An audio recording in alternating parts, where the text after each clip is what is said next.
All right, so I will call the regular meeting for the Lewiston Planning and Zoning Commission for March 25th, 2026 at 5:30 to order.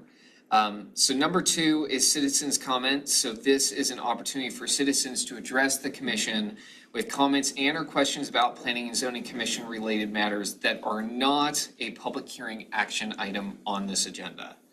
Are there any citizen comments not related to the public hearing tonight? Okay, all right. So number 3 is our active agenda. So item A on our active agenda commission is the approval of the February 11, 2026 meeting minutes. So I will take a motion to approve. However, there is a typo on page 2, so we will need to make that motion with an amendment to fix a typo on page 2. Yes, same. So I will make that motion. Is there a second? I will second that. It's been moved and seconded. All in favor to approve the minutes with that amendment? Aye. Say aye. Aye. Perfect. All right. So item B on our agenda is a public hearing and subsequent deliberation and direction to staff regarding the reason statement of relevant criteria and standards for conditional use permit CUP 26-2 by Brandon Cleveland. This is an action item. So before we go ahead and get started, I will just describe the public hearing process really quickly. So I've announced the subject of the public hearing. I'll be a little bit flexible with this. We will ask public comments to be limited to 3 minutes. I'll be flexible with that, but just so everybody has an opportunity to provide comment, I will ask commenters to limit their comments to 3 minutes. So I'll open the public hearing. We'll hear a staff presentation on the conditional use permit.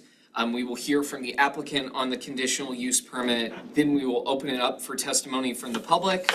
After testimony from the public, the applicant has an opportunity to provide additional information or provide any rebuttal.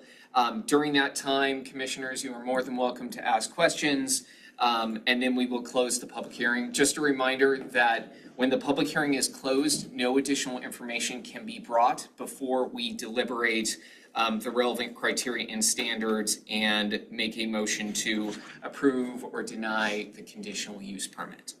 So with that out of the way, I will go ahead and open up the public hearing and we will hear from our staff presentation. Good evening, commissioners. What kind of day I've had.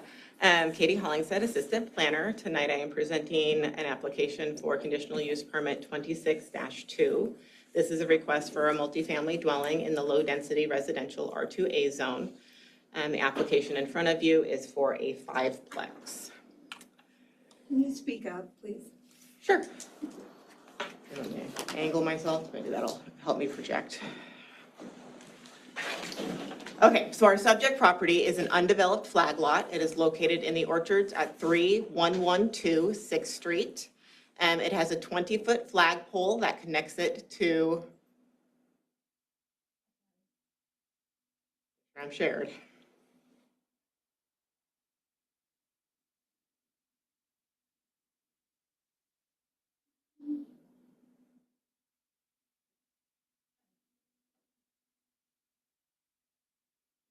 There we go. Thank you.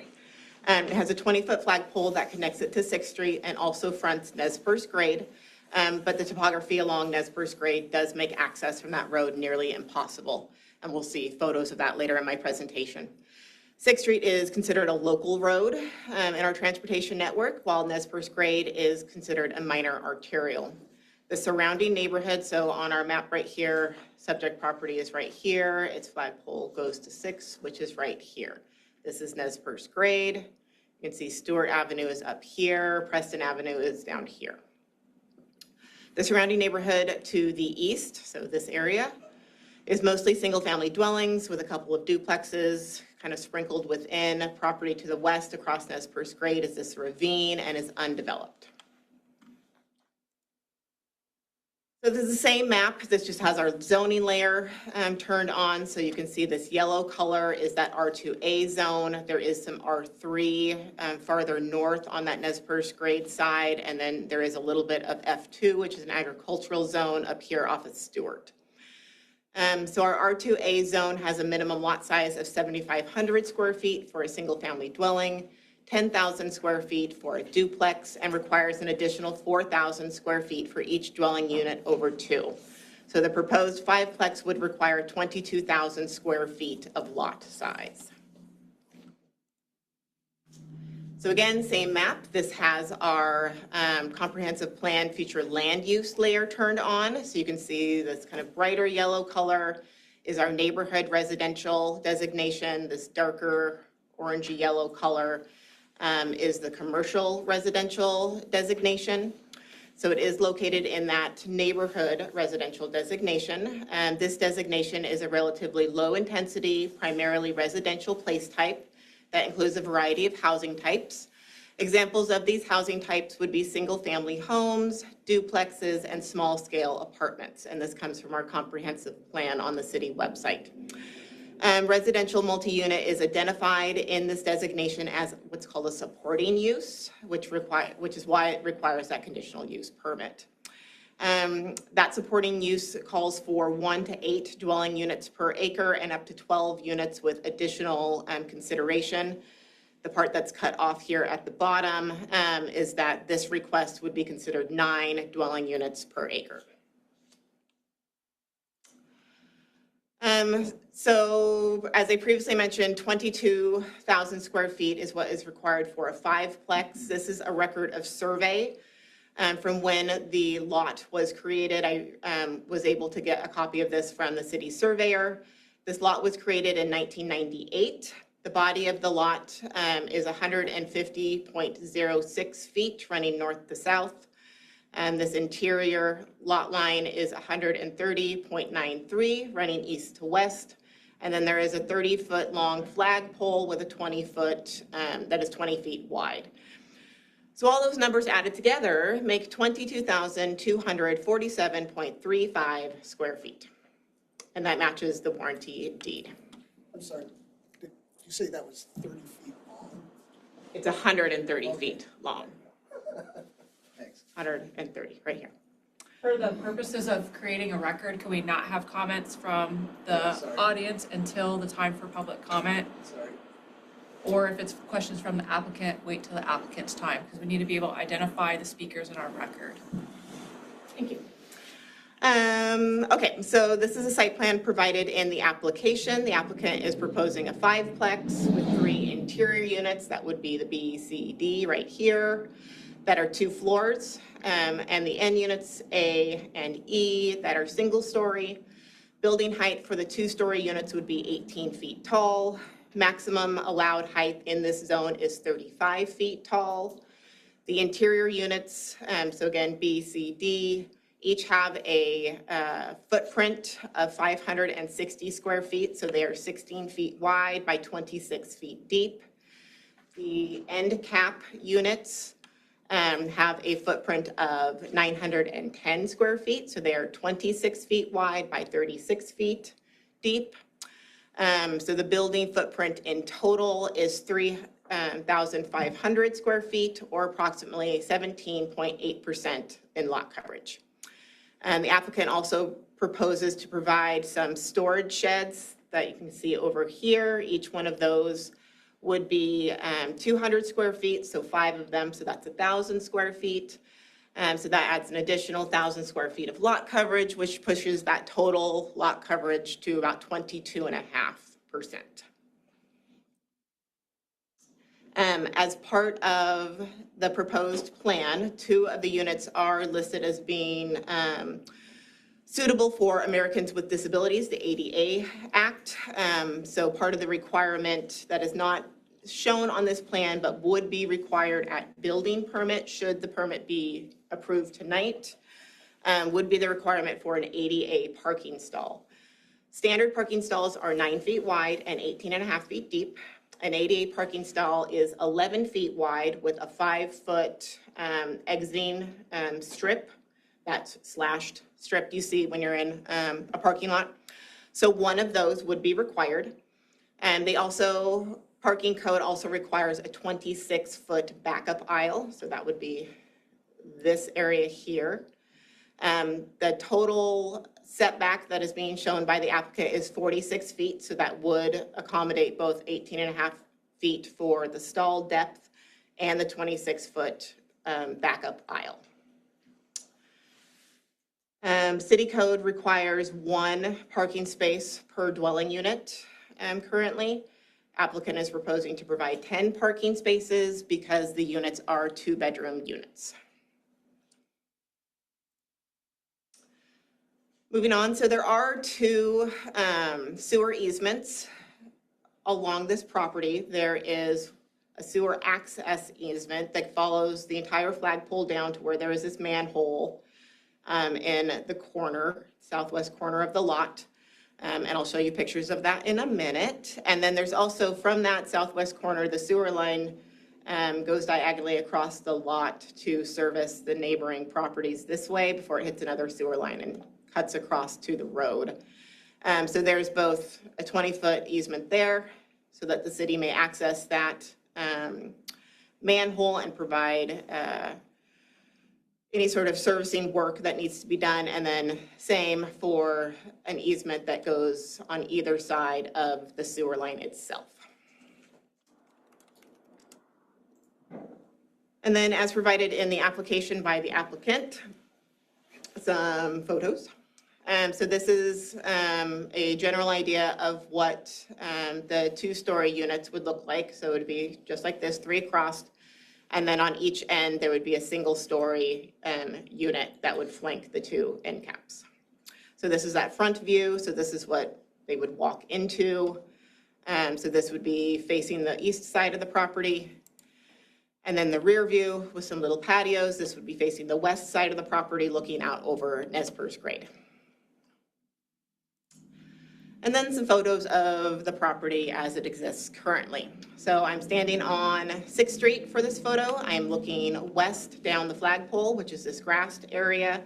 Back here, it's hard to tell in this photo, but you can see the edge of the chain link fence. And then you can see some bushes and stuff here with the neighboring property. Then I've pivoted and I am looking north on 6th Street. 6th Street is a 60-foot wide right-of-way, and it does have no curb, gutter, or sidewalk on either side, as you can see in the photo. And then pivoting again and looking the other direction, looking south on 6th Street. Again, no curb, gutter, sidewalk. So now I've walked down the flagpole of the subject property, so I'm right at where that bush is in that first picture I showed you, and this is where the flagpole of the property kind of enters the larger building area, if you will, of the property. So I'm looking west from where the flagpole opens up into the lot.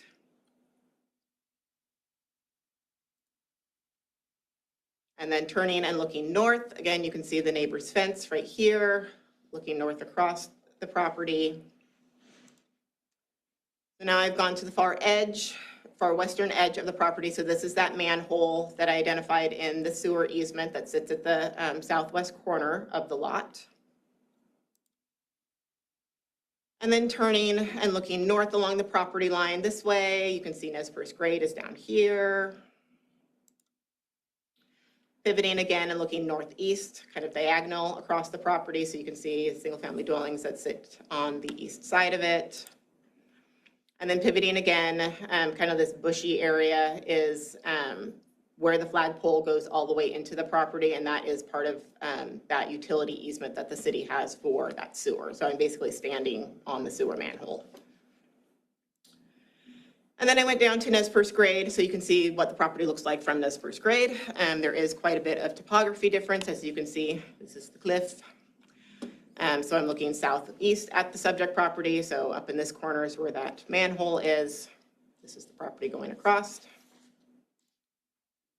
And then walking to the other end, again, manhole's right up here and looking across. So I'm looking northeast from this photo.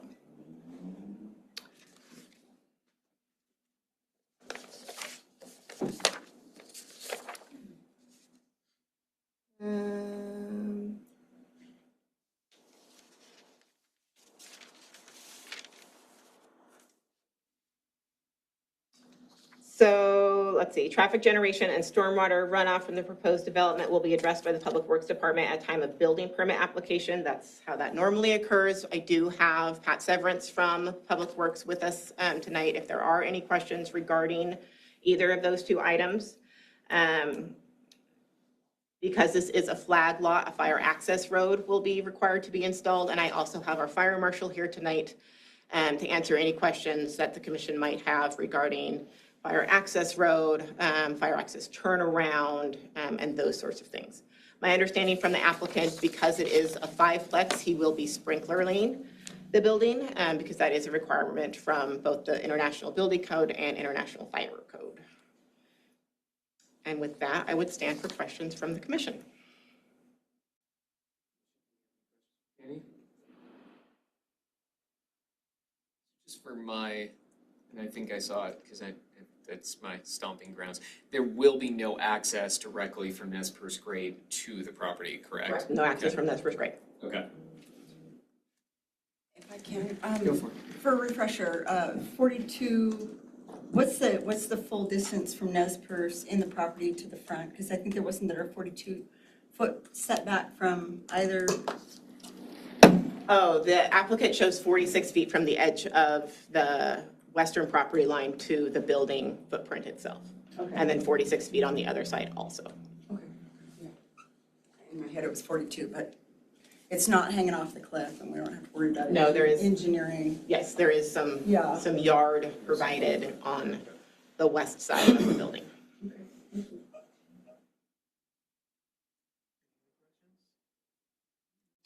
For the other staff.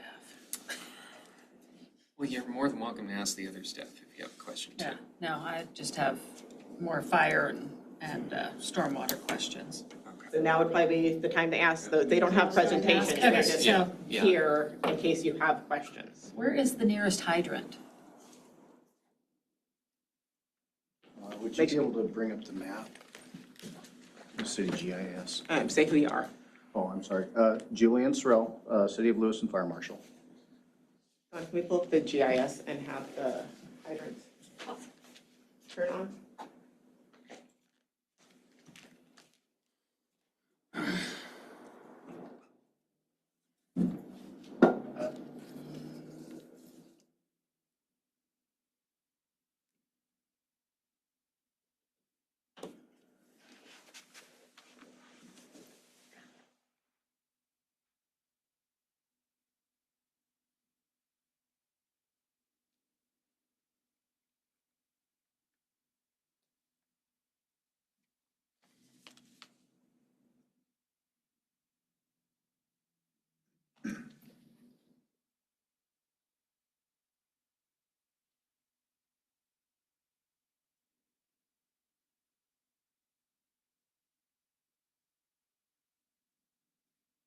You got it done.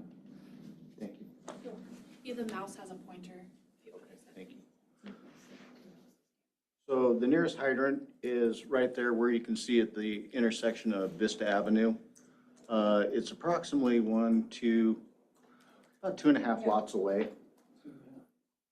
That fire hydrant produces roughly 2,400 gallons a minute. The minimum required fire flow for any project with a minimum of 3,600 square feet is 1,500 gallons a minute. So we're close to 1,000 gallons a minute over. Whereas they are going to provide automatic sprinklers in the facility, that typically reduces the fire flow requirement by 75%, but still the minimum must be maintained at 1,500. So that minimum fire flow is achieved. Some other considerations that we look at when we approve a CUP is making sure the access road is sufficient in width. We have not seen a final design whether a turnaround will be required on site or not.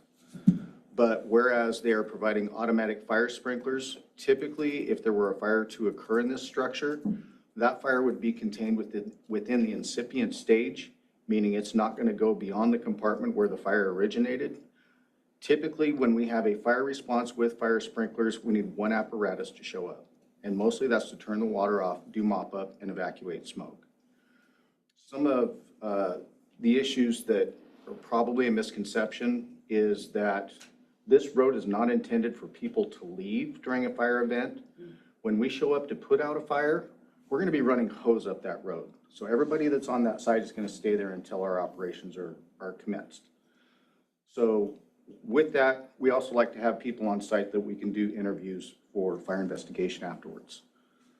So, yeah, with the fire sprinklers, we'll have a minimal response with anything occurring on this site or within this facility.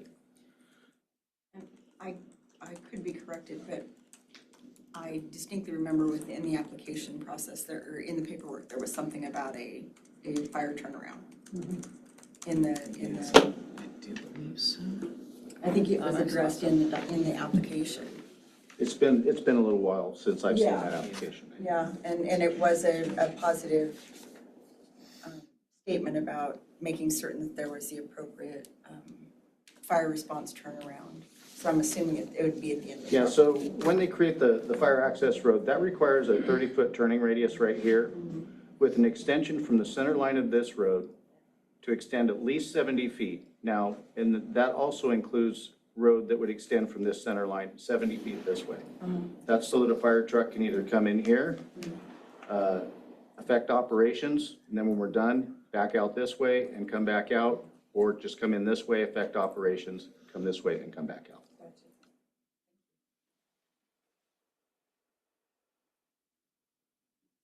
Anyone else have questions for me? What's the minimum width of the road for you to come into this? 20, okay, and is the developed 20 or is it less than that as far as the maintained surface? There's kind of some stuff with stormwater runoff. That road can be reduced to 18 feet. That doesn't really impact us because that's all compacted soil that we can drive on if needed. But typically when we get onto these flag lots, and I think it's a pretty fair assumption to make that when the city of Lewiston decided they were going to do these flag lot things, that they mirrored it with the fire code because the fire code minimum is 20 feet. So that's why you have these 20-foot flag poles. Yeah, that being said, there's sufficient access intended with the turnaround and the fire sprinkler system. So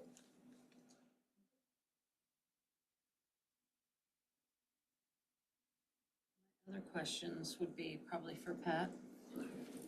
Do we know what materials they're going to be using for like the driveway and the parking lot and how that is going to affect that stormwater runoff?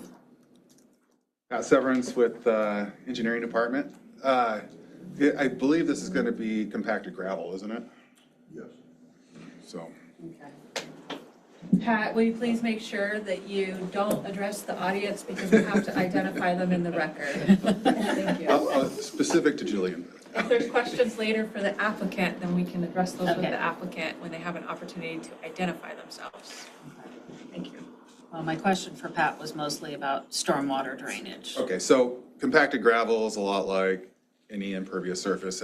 It has a little absorptive capacity, but we have a design guideline that the developer will follow when he submits for design and design review. And the idea behind the design guides is for this not to run off any more water than what it does in its current pre-developed state. So the way they do that is typically on lots like this, they use underground infiltration chambers and direct stormwater to those to make up for all the impervious surface that they've applied to the ground.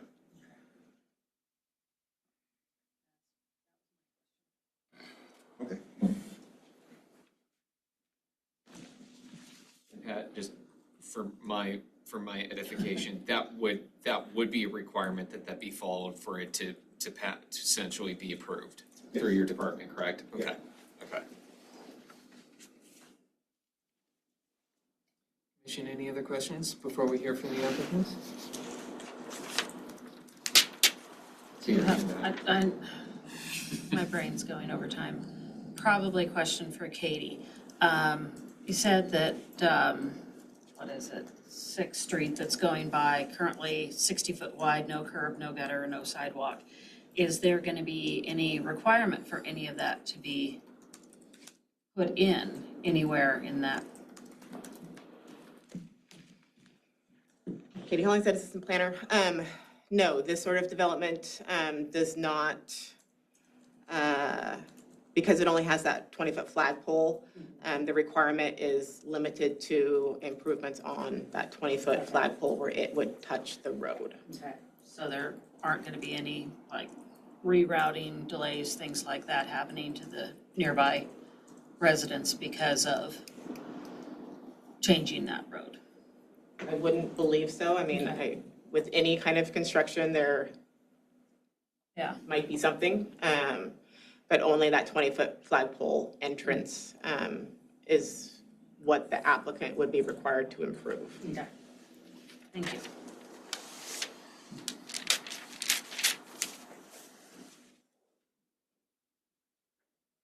Any other questions, Commission? That's probably for Katie, and I don't know that it's relevant. That appears to be basalt bedrock. I mean, the carved out over the Nez Perce grade shows, the columnar structures of basalt. So, there won't be any, foundational, demo or like. Lasting? Yeah, thank you. I lost the word. They won't be doing any of that to put in a foundational base, will they? I mean, like, I don't know how much topsoil's in that area. Do you guys even test that? We would not from zoning. You definitely could ask the applicant that question if I will, he's thank you. checked that Yeah. situation out. Anyway, thank you.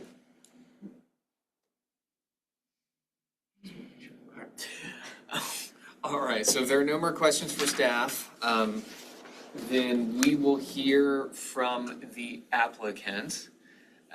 So just state your name and then any additional information you would like to provide. Do I stand up? Yeah. I'm Brandon Cleveland, owner of the property. Guess I really don't have a ton of information to provide. I'm more here to answer any questions that anybody has, so. Mr. Cleveland, can you make sure to speak up loudly and clearly? There's a microphone up Yep, there. I don't have a lot to add. I'm just here for any questions that anybody might have, so. Okay, well, apparently I'm on. Not knowing structure and stuff, are you, and you're obviously not putting a basement into this. That is correct. And I don't know code on building, and I know that that's not the place for it, but there's no need for a survey or assessment on the foundational stability of the? No, basically what we've probe tested on the site, there's about 18 inches of topsoil on it. There is rock below it, but the engineered or any of the drawings that we provide, we will be building up. So down in the lower section of the lot, there'll be a tiered retaining wall that will bring the level up, all structure and engineered, of course, but at that time, there'll be anything under the building will be done with, whatever the engineer requires for material as far as gravel or anything, and compacted in layers in any all west testing or probe testing that's required. There'll be no blasting, there'll be no drilling, there'll be nothing like that. Everything will be brought up to grade. Thank you, that was my concern, was, impact to the surrounding neighborhood during that time, so thank you for that. I don't know if this is a question for the applicant, or for staff. And I'm sure we will hear this when public comment opens up, some of the commentary has been related around traffic impacts on the street.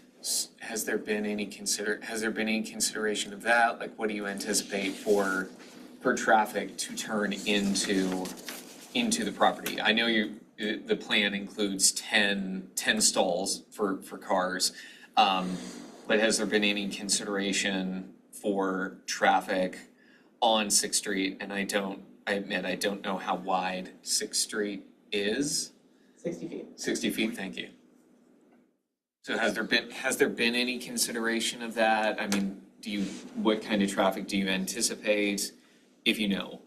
I don't really have an answer to that at this time. I mean, the goal was to get 5 apartments in there for 5 standard families. Some of them might have kids, some of them might be in college. I mean, I do have a ballpark of what we're gonna have in this project. I got a ballpark of what we're asking for rent on these. These are gonna be some very nice apartments for sure, and it's, you know, we were expecting to probably have, either people going to college that are gonna be living in these, or a small family starting out, I guess would be. So as far as driving in and out of there, I mean, that portion, I think that's just gonna be common sense. If somebody's in the way, I think they're probably gonna wait their turn and then come back out of there, but, again, some of this is, once we get through some of the paperwork and obviously this meeting, that's when I will be diving more into civil engineering and some other options as well, and can hopefully answer some of those questions better at a later date. I think Pat Severance could probably provide Like a traffic analysis. some or- standards that they utilize when doing the review of projects, like in the building and utility phase. Would they do a trip generation for this scale? Was that, or would that be? That's gonna be a question for Pat. Can you please make sure that you're speaking loud enough for the record view? Just kind of you said that you have an idea of what you're gonna be looking at for rental prices. Do you mind disclosing?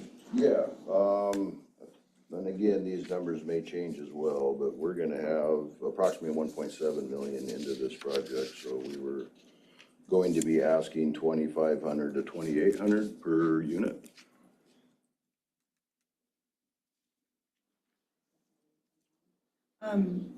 In the, can you confirm that the fire truck turnaround, did I misread that in your application, or you intended to put one in that the? There will be a hammerhead access in there. There will be, concrete or any paved areas closer to the actual apartments.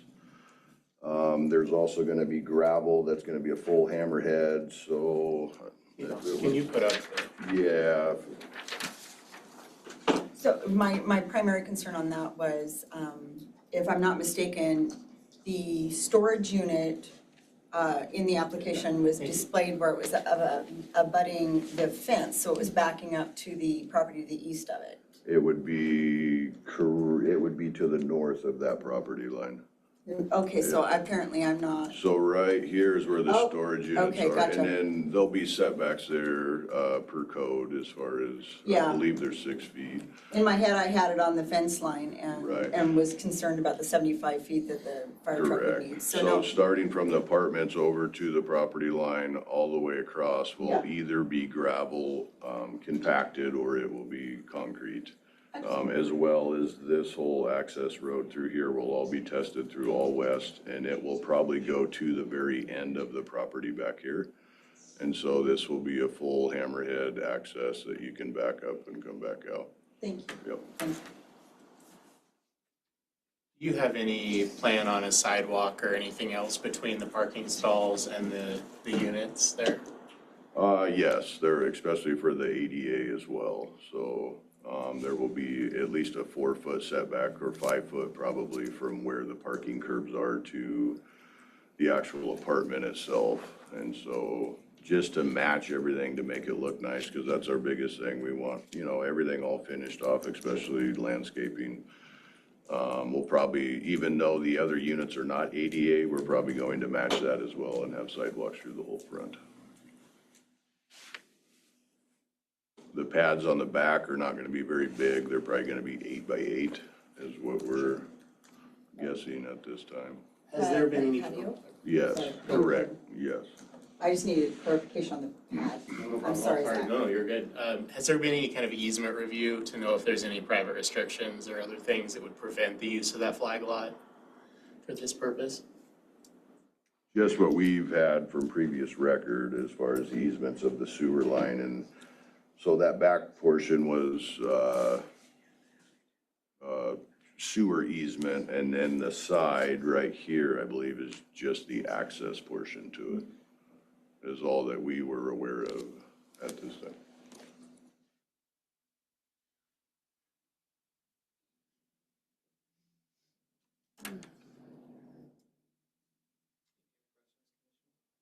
this time? Well, then I think, thank you for your testimony, and then you will have a chance to comment after public testimony if you choose to. Okay. So with that, I will open up the floor to public testimony. So please just identify yourself by name, your city residence. You don't have to give us your literal address if you don't want to, and try and limit your comments to 3 minutes, just so everybody has a chance to speak. So with that, we will take public comment. I'll start this. My name's Kevin Best, and I'm the guy right next to his property. And so the line coming up the road borders my property. And I knew that was that way when I bought my land, because that was clearly stated to me, this post to that post. So I'm not contesting that. But here's what I kind of wonder is, I bought this home in 2012 because of the zone, because of single family dwellings. And I feel like, you know, people who own their homes take better care of them, makes a better neighborhood. We are more connected to each other, okay? And so my problem with this hotel, I'm sorry, not a hotel, this apartment building is that it's gonna have transients in it. And who knows if they're gonna care, for one thing. So is this gonna degrade my property values? You know, is the noise level gonna be so high that it bothers me? I mean, I'm hard to bother, but still, you know, if these are college kids, are they having hoo-laws, you know? Okay, just some of my thoughts. My other thought is, what's an ADA? Somebody clarify that? American Disabilities Act. Okay, if we have American disabilities people there, who, I totally support that idea, not the idea of them being there, but somewhere else. But how are they gonna be able to get in their wheelchair and go up to the road on a gravel road? That's kind of one of my questions. I think that's really about it. I just, you know, I'm kind of taken back that the city would even consider rezoning our area for a multiplex family unit. That's it for me. Thank you.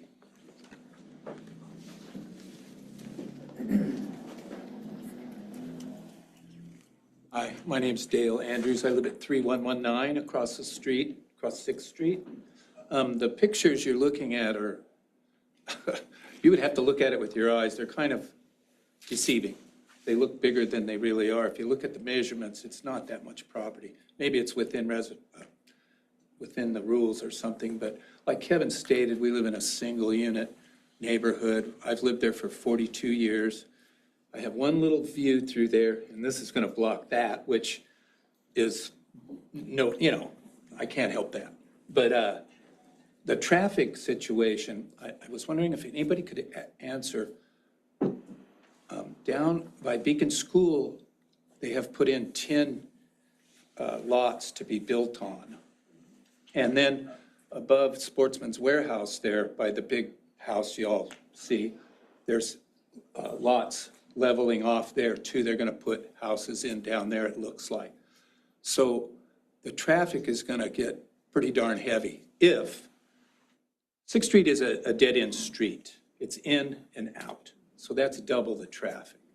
So the question I have, are they going to put a road in down to Nez Perce grade? They're not. Okay. So this, yeah. I mean, we're trying to stuff 10 pounds of whatever in a 5-pound bag here. And I just can't see it. It's, there was a couple other things I was going to say. I should have wrote them down. My memory's not as good as it used to be. But again, Kevin stated the single dwelling neighborhood. I don't think you would see this pop up in the country club area or Reno or Mayfair. I don't know. There are some apartments at the bottom of Mayfair, I know. But I know there's neighborhoods where you're just not going to see this type building. I wish the guy all the luck in the world. There's lots of flat ground in the orchards. That's all, thank you.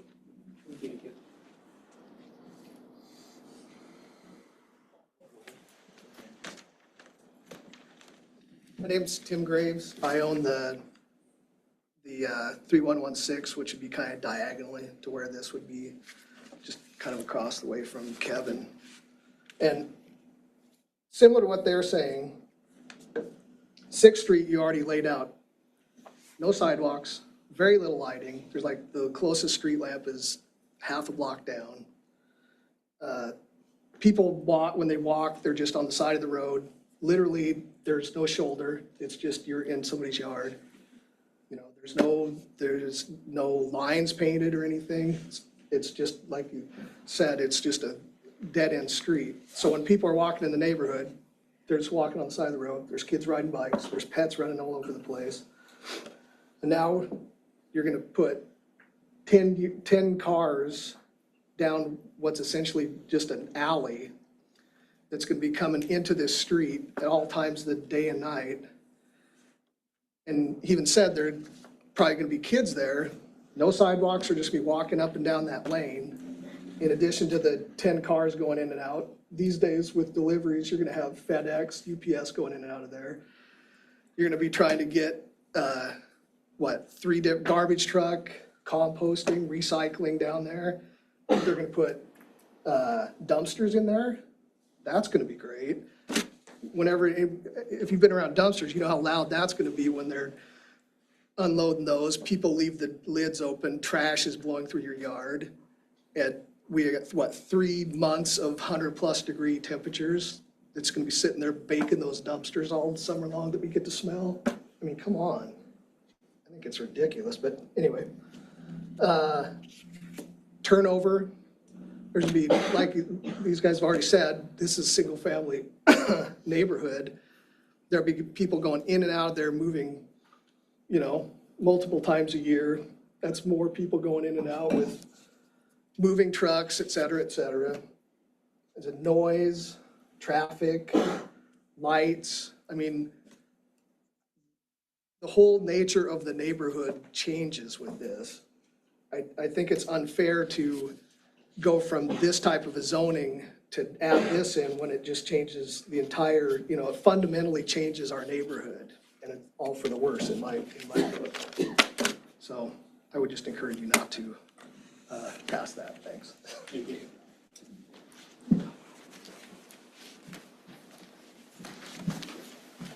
My name's Robert Hubbard. I live I'm the one with the chain link fence you've seen in the pictures. That's my property over there. I don't think a sixplex is gonna work. If you got, like I said, you just got one way in there, right? It's a single family dwelling there. I don't see how it's gonna work with the fire department going in and out of there, and like he said, the dumpsters and parking lot and all that. I just don't see how it's gonna work.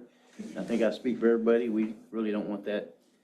Not gonna like it, putting that in there, because that's just, I don't see how it's gonna be feasible. So, it's gonna, I know I don't want my property value to go down, so. Okay, so that's it. Thank you.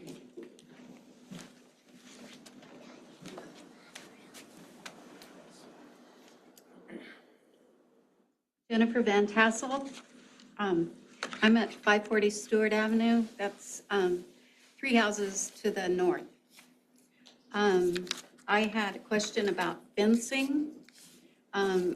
Is there going to be fencing along where the cliff goes off down to Nez Perce, or any sort of protection? Yes, there will be. Yep. Okay.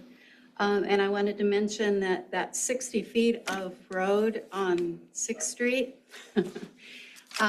when you get cars parked on either side of the street there, you actually have to wait for a car to come through.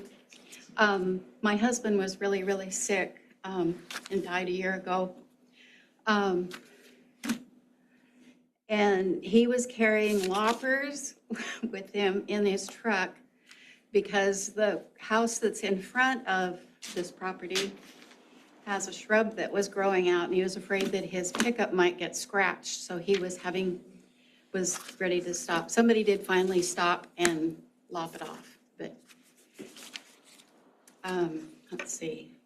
I think that's about it. Oh, I was wondering about, the ground, with how solid the ground was there too.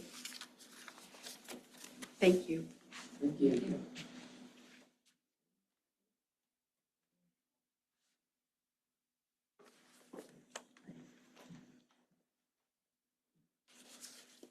I'm Penny Jackson. I live at 31146 6th Street. I am the easement right next to his easement.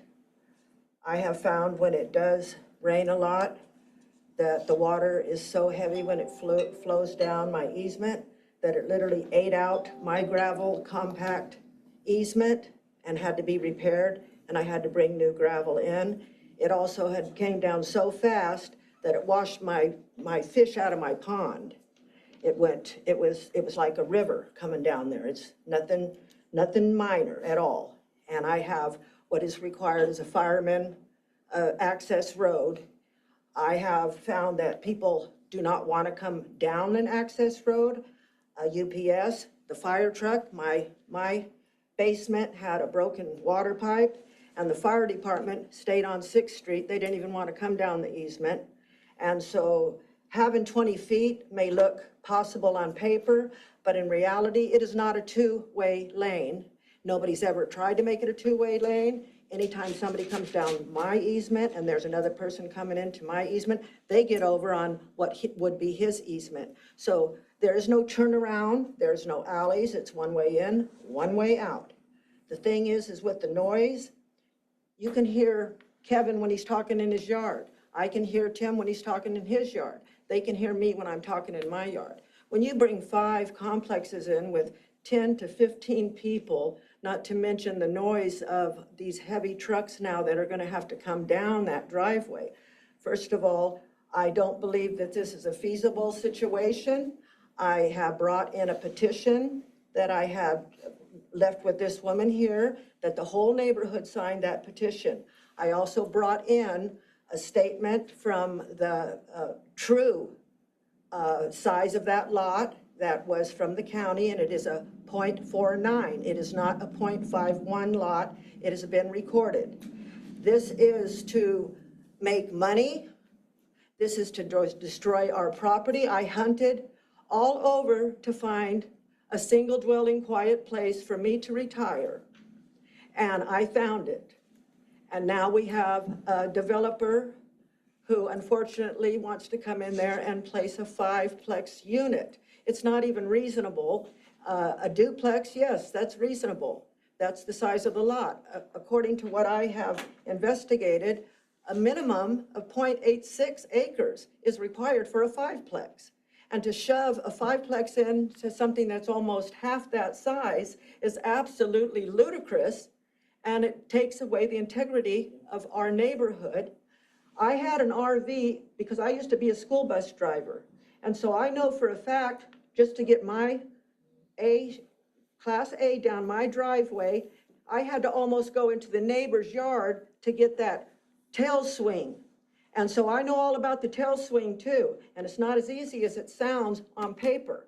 When they bring a fire truck down there, they're gonna have a tail swing, which means they're gonna have to go quite a ways in and then turn that truck, because it's a task to drive a big unit through a 20-foot entrance and then not have no alley or no way out.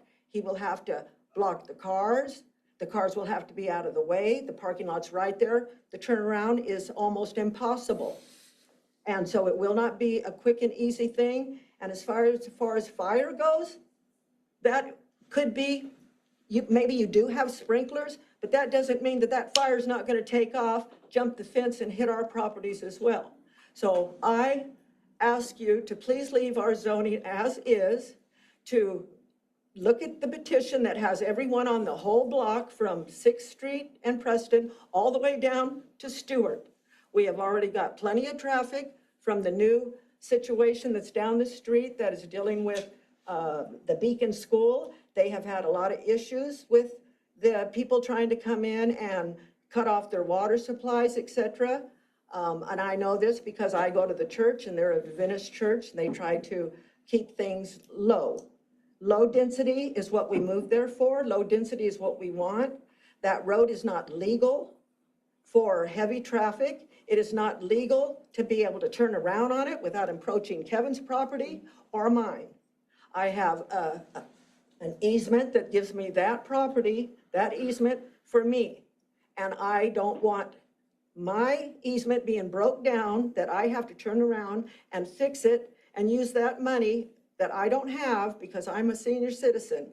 But that road and a gravel, that's not gonna work. Because if it did, I wouldn't have had my whole driveway wash out. And it washed out with big ruts. And so I just want to say that please leave our zoning the way that it is. Please give us neighbors the opportunity to keep it like that. Pay attention, please, to our petition that we all signed, because some of our people are handicapped. Most of our neighbors are in their seniors. And we would appreciate to keep our zoning as is. And we would ask for your consideration for that, to give us neighbors back our peace of quiet and our peace of mind before any of this starts. We realize a duplex would be an option, and that is nothing we would fight. But the thing is a fiveplex, that like puts us in the city with all this traffic. And that road is not legal for it. The 50 feet of 6th Street is not enough for a big truck or a fire truck to just make a turn and go down. You literally have to cross almost the whole street to get that turn. And that would be the same way coming in. You would have to get on the other side of 6th Street just to make a turn into that easement. So it's not like driving a car. And if you think people are stopping at the end of that street before they take off, they're not. You would literally need a stop sign there. Because people don't only not follow the speed limit, they do whatever they want, and we all know that. We would have to deal with the AM people that want to go out and come home at 2 or 3 or 4 in the morning. We may have to deal with couples that are arguing. We may have to deal with a lot of things. And our kids walk that street for the school bus. So they're in danger even more with extra traffic. And so I'm asking you to please deny this zoning change and leave our zoning the way it is. Thank you. Thank you.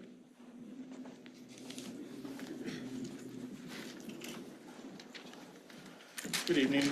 My name is Tim Rowe. I'm at 3115 6th Street, directly across from the entrance to the subject property. I am opposed to the proposed plan of having a fiveplex.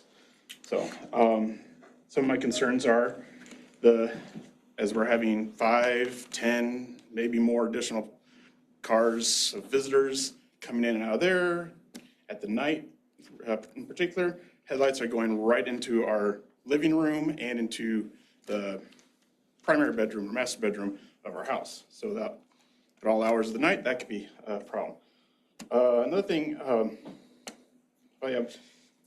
yes, there's going to be sprinklers, but a concern would be what's to prevent the renters from, well, they're just going to pile our stuff here and blocking the sprinklers from being effective at fully sequestering the fire. Another thing, you mentioned about the size of the lot to have a fiveplex there. It's 10,000 feet for up to 2 dwellings and 4,000 for each one. That comes out to the 22,000 square feet. According to the counties, I looked it up on the GIS assessor site, it comes up with 0.492 acres, which is 21,431 feet, which is less than the 22,000 that the 10 plus the 3/4,000s would require. Concern will be the construction traffic of vehicles coming in and out in the mornings and the evenings.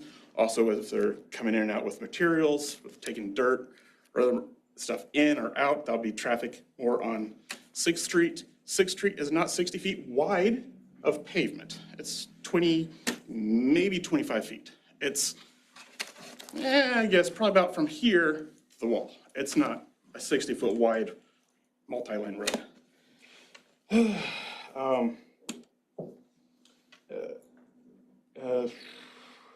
And so 5 to 10 drives. As everyone's been mentioning, it's a low density with R2A. It's not a high density area. It does, well, I think it's been pretty well addressed and I agree with them. There in the application, there was also mentioned of there's a apartment dwelling, multi-unit apartment just south of it. Its access is not on 6th Street. Its access is on Nez Perce. So we're not having all that traffic right there at Nez Perce. We already have, there's already enough traffic on there. And looking at the drawings and how the depictions for supposed to be a turnaround, not just for the fire trucks, but they're gonna have a dumpster for the trash. It really doesn't look like there's a whole lot of room to make it. Looks like it'd be quite difficult for a trash truck to be coming in there, picking up stuff and turning around to come back out. It doesn't look like there's enough room for that.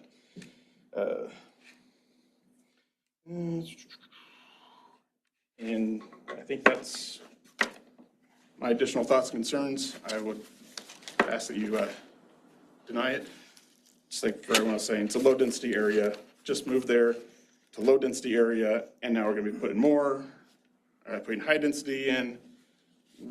How much more this is going to be then converted to high-density areas instead of having low-density areas.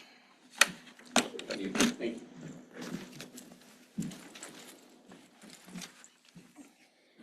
there any additional public comment?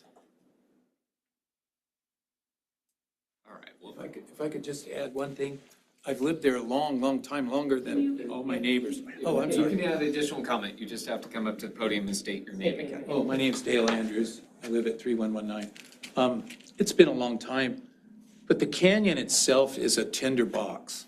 When in August and July, I've often wondered when it's going to go up. There were, my time level anymore, it's been 25 years, let's say, that I actually stepped out on 6th Street. And this was before a lot of the houses on the west side down below Stewart were there, the bigger homes. And I watched flames taller than this roof right here come right up that wall on Nez Perce Grade and jump over the field on 6th Street where below Beacon School. And that's the truth. I actually witnessed that. And so that whole canyon, like I said, is just a tinderbox come July, August. And I mean, I love the canyon. It's full of animals and everything else, but I'm just wanted to mention that. Okay, thank you. So, would the applicant like to provide any additional comment or do? Oh, sorry. Oh, is there an issue? Oh, I know what you're gonna ask. Okay, I'm sorry about that. Between Katie and I, we sent 7 emails with additional public comment, and I just need to confirm that everybody received all 7 emails. Yes.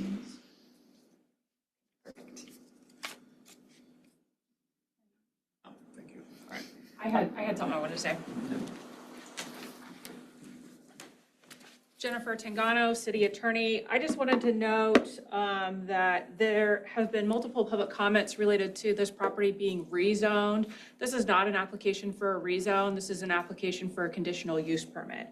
In Lewiston City Code Section 37-6, it states, conditional uses are permitted in an R2A zone, and the following uses and their accessory uses are permitted when authorized in accordance with the standards and requirements of Article 4 and 9.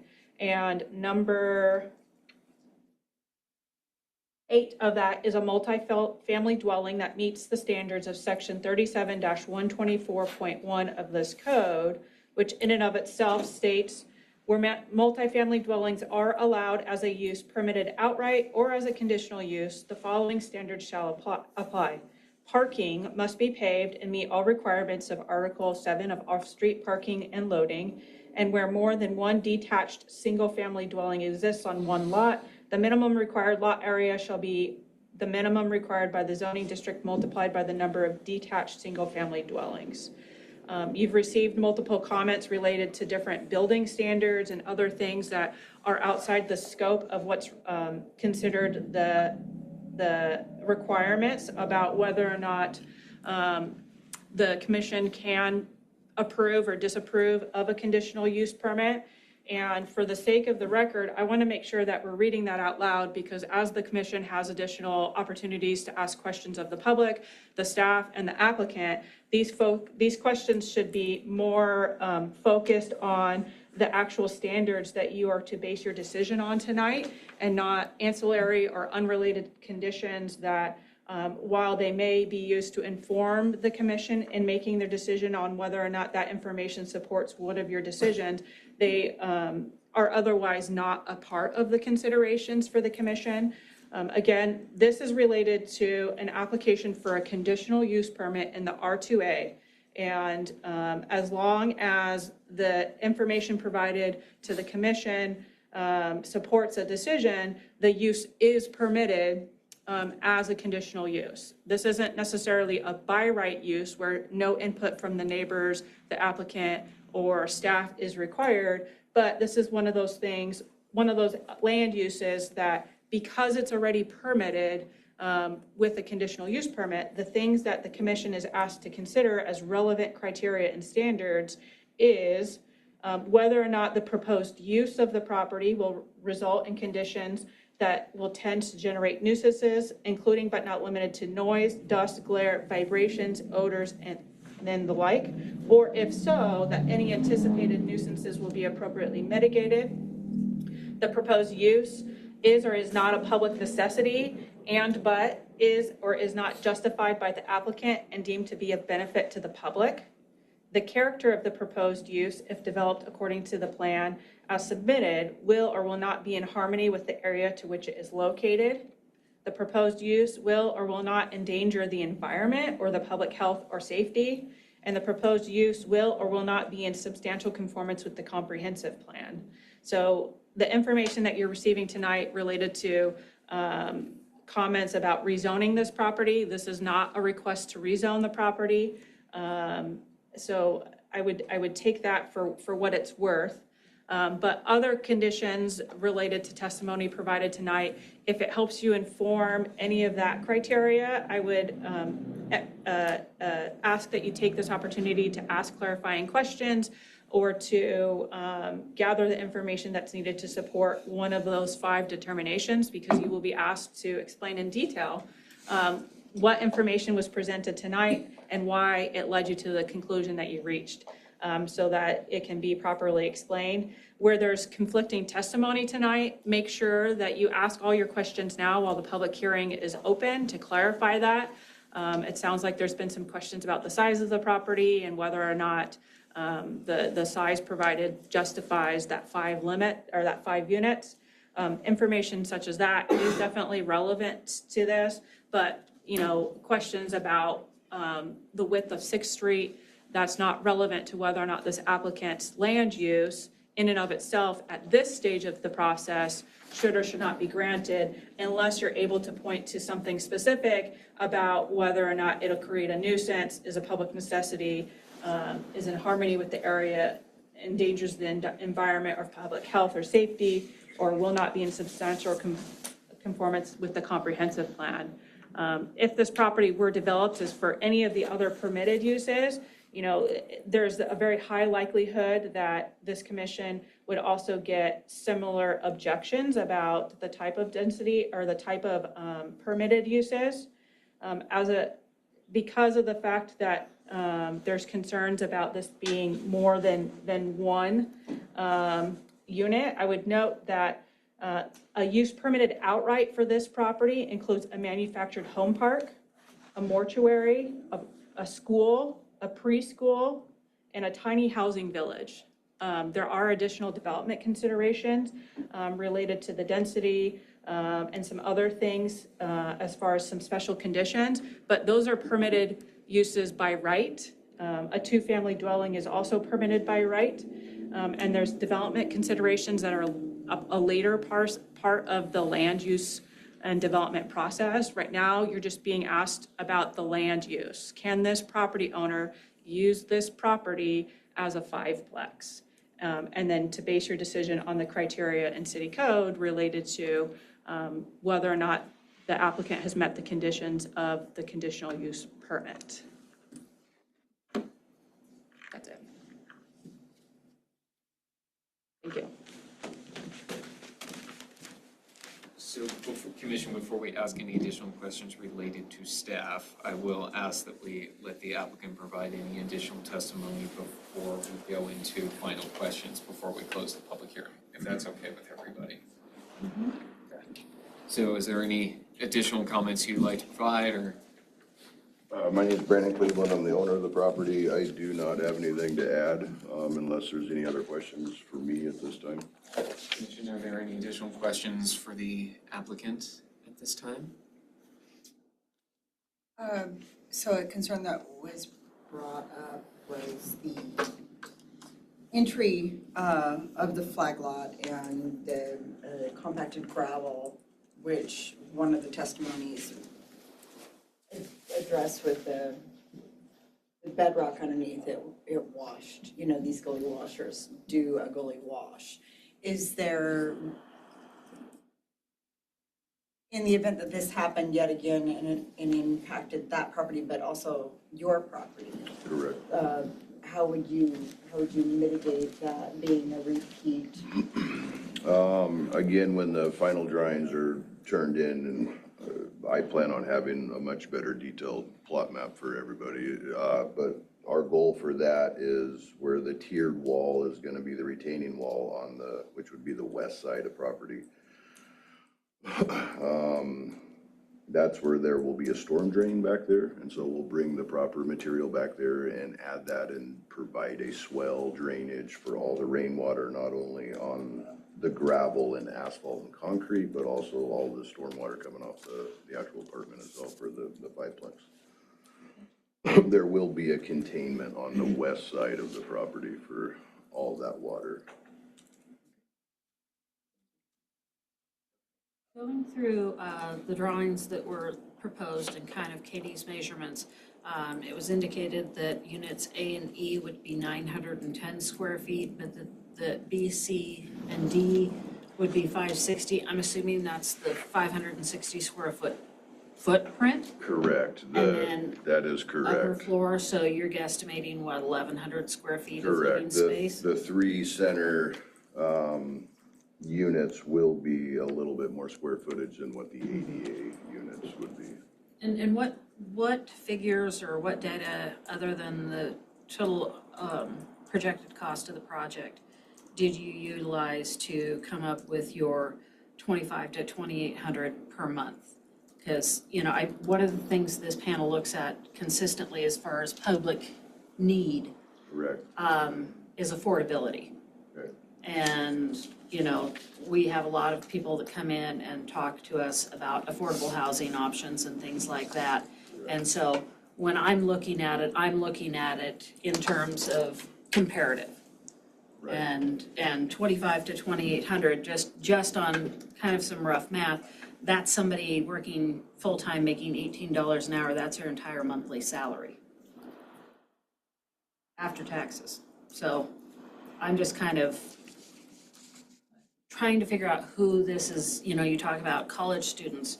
I've got kids that age, and there's no way. I mean, my daughter and her roommate pay $925 a month for a two-bedroom. Right. And again, that's still up for discussion for exactly what we're gonna be charging for them, but the items that we are putting inside these units are gonna be higher end as far as appliances and flooring and cabinets and countertops and as far as the people going in there, I mean, I don't know what some of the other people are making, but I know just the amount of employees that we have. I mean, some of our cheapest hands that we hire are $30 an hour for our cheapest laborers. So as far as You realize Regents starts out at $11.99? Regents, Yeah. well, Commissioner, I don't think that any information's been submitted into the record related to the wages that Regents provides its employees. Or I don't think the applicant has provided any testimony that he's intending to provide affordable housing, but housing. Well, I'm just trying to ascertain on the public necessity. Well, housing, if I may, housing is indeed a public necessity. Nobody's going to dispute that. The applicant has also stated that his intent to build a higher quality residential units, is well addressing parking above and beyond required code. And the assumption that the target goes potentially towards college students, et cetera, that's a per room hefty cost for just 2. So I guess the question I would have, that might address it in the leasing concerns, if you have a 2-bedroom unit, will there be anything that would prevent 4 students splitting costs and sharing rooms? Again, that's Is that, outside. it's outside, okay, okay.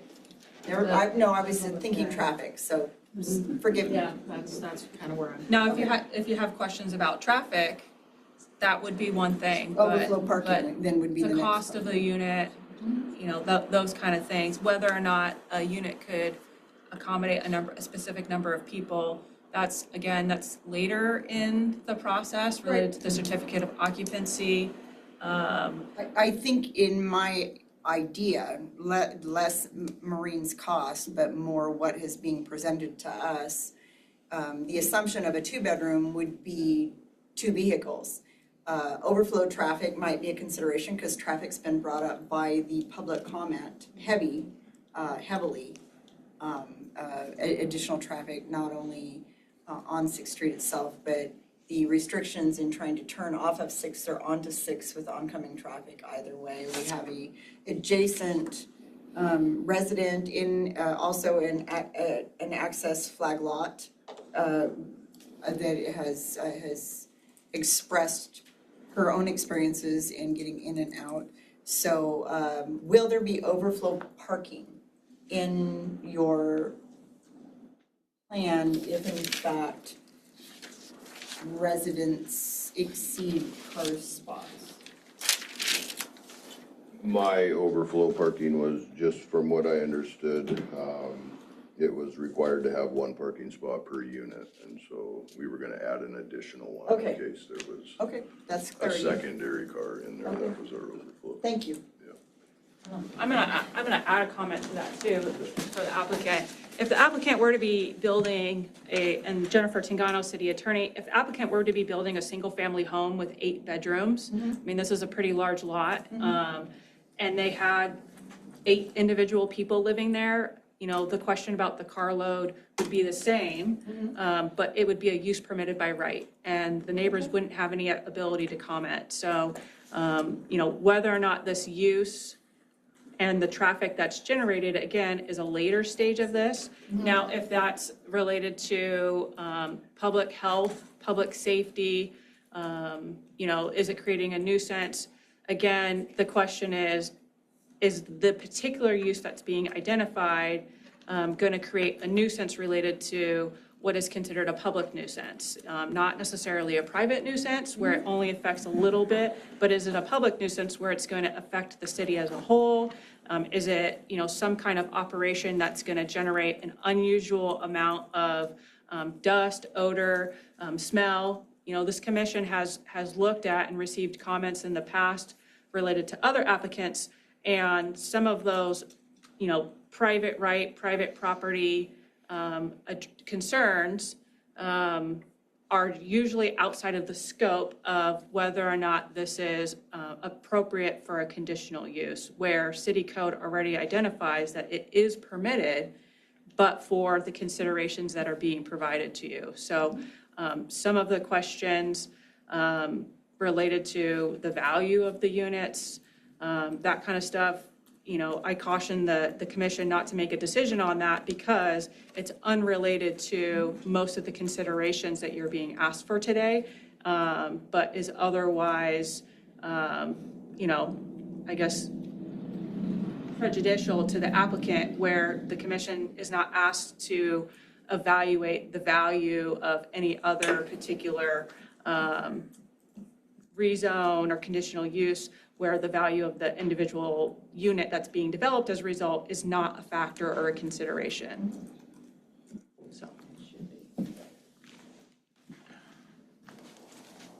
So my question is, really simple because I looked back in the application, I did not see it. Is there going to be a fire turnaround? Well, the application specifically specified there will be a turnaround for trash.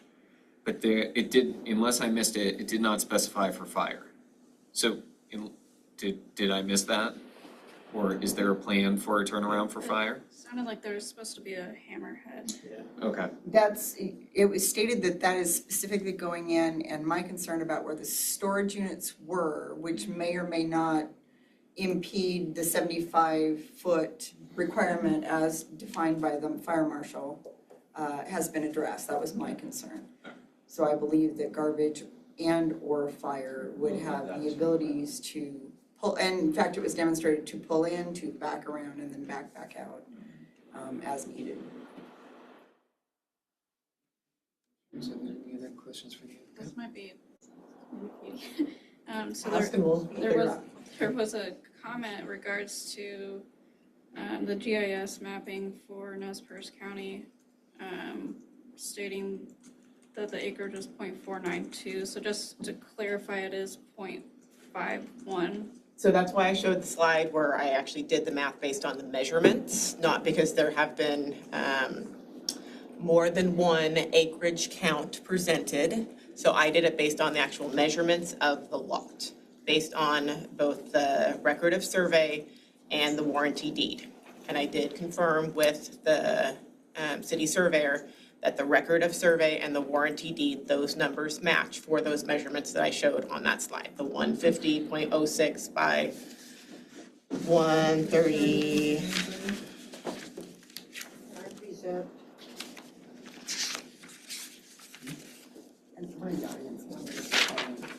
Uh, 150.05 by 130.97 is what the warranty deed shows.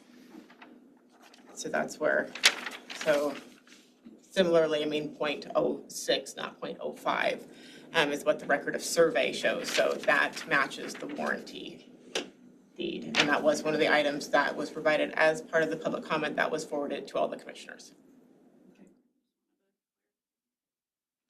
No, I did double check my math to make sure that it was correct.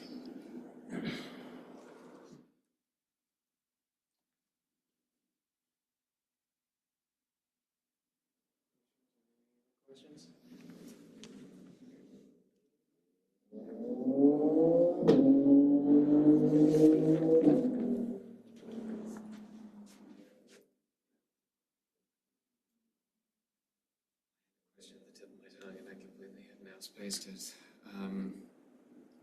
So my question is for the applicant. How long, and I understand that this is fluid, how long do you project that construction would take? Assuming that you got through the entire process, how long do you project the construction would take? Because some of the concerns have been related to construction impacts on the neighborhood. And so I understand that there will be impacts, but I guess what I'm asking is, what do you project in terms of construction time to get these units up? My name's Brandon Cleveland, I'm the owner of the property. Estimated time was gonna be 8 months for start to finish from the time that we get the actual permit to landscaping being fully completed. So the actual units themselves are gonna go up in probably 2 months. But then it's gonna look like really nothing's getting done around there, but it's just all the interior work and a lot of the underground and a lot of the finish work on the inside with all the subs, electricians, plumbers, etc. So overall, the longest we've seen this taking was gonna be 8 months, but it's not heavy traffic through the whole thing. Again, this will go up in approximately 60 days. It's just gonna take an additional 6 months to complete all the other finish touches and everything else code compliant that needs to be done with it.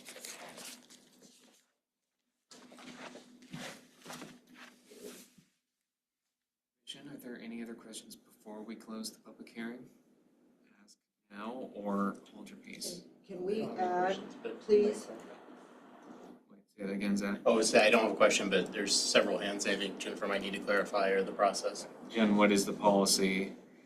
Whatever you would like to allow, as long as the applicant has the last word. I'm going to allow additional public comment, but I'm going to request that it be providing additional information or clarifying questions, because we can go back and forth on this based on contested information. So if there is any additional comment, you are free to provide it, but the applicant will get a chance to rebut the information. I have here on record the size of that. Name and My city of name residence. Penny just again. Jackson, and I live adjacent to this property. I met with the title company and a lawyer, my lawyer, but a real estate agent, and they provided me with the documented record of the size of that lot, and it is only a .492. It is not a .51. This was in record when Tom owned it before he even sold it to this gentleman. So this is on record. This was done by the Lewiston surveyor. And so I don't understand where the difference is coming, because this is on record and I have proof of it, which I also turned this proof in to be documented along with our petition to stop this conditional use. And I also would like to state that when you change a access road into a high-intensity use, that needs to be a legal situation. It is not appropriate to have a gravel road that can be washed out and call that a high-intensity usage road in any manner, whether it be 8 cars on it or 10 cars on it or 20 cars on it or mega trucks on it or buses on it or sanitation or fire department trucks. It all fits into the must be legal for high-intensity use. So I have the proof that that lot is the size that the lot truly is, and I think that we should go on record with what the county has recorded. Thank you. Hold on, wait till. We'll let you comment. Please provide your commentary. Okay, Jennifer Van Tassel, 540 Stewart. I have a question for you. It's The not, applicant. it's not time for, the public provides comment to the commission asks the questions. Okay, So sorry. if you would like to ask your questions to us for clarifying information, you Okay. can. I may have missed it, but I was curious as to how many storage units and what size are they going to be? And is there any parking that's going to be provided for those? And are they separate? Are they storage units just for the renters? Or are they for, So in addition to? Yes. So there will be 5 storage units. They will be each 200 square feet, and those storage units are tied to each unit. Okay, thank you. You may discuss if you would like.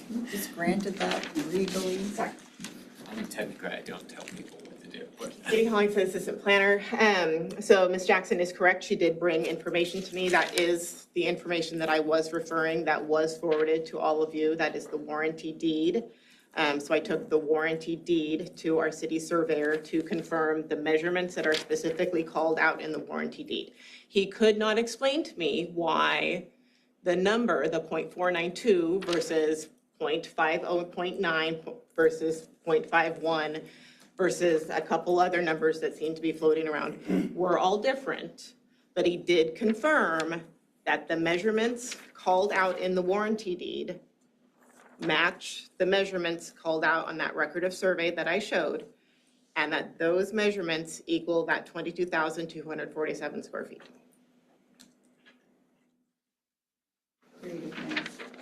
To clarify, Katie, and that excluded the portion which lies within 6th Street, right? I think you said it did, but when you were Correct, driving. yeah, it calls out like the center line of 6th Street, the 160. And then there's one other one that has a center line. Your math was based on what was not within 6th Street, just Correct. within. Yes. Thank you. have a real question unrelated to that, and I apologize, I forgot to ask it earlier. There's an indication of that higher density should be provided for, I think it's in the comp plan, H 3.2. But I'm having trouble finding the reference now. It was in some of the staffing packets. It indicated that would be favored where there were sidewalks and transit access. Does that ring any bells? Yes, yes, it is. Can you speak to that? As I apologize, I forgot to ask it earlier. Yep, nope, let me find. Is that the comp plan and it's? That is from the comp compliance? plan, so that's under the comprehensive plan section, which is page 7 of the staff report. Hold on, I have to find which one.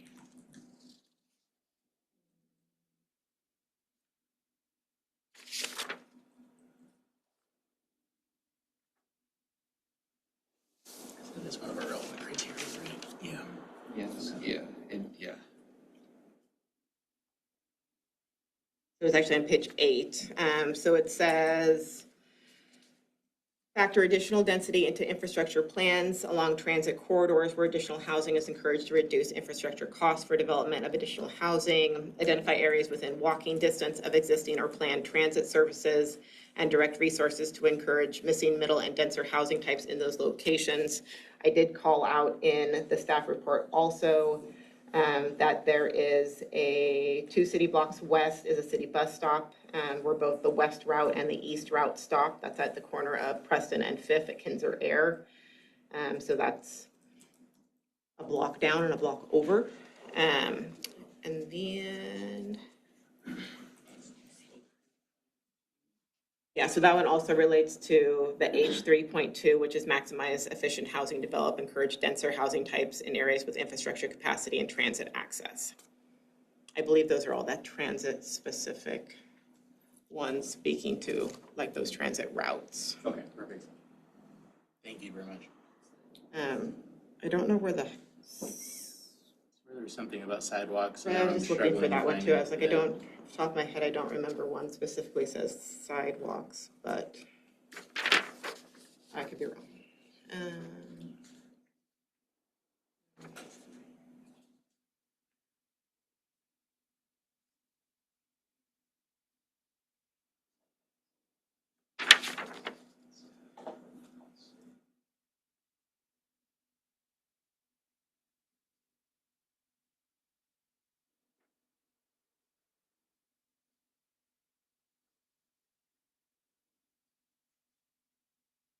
I think it's just the transit access. Thank you very much. That answers my question.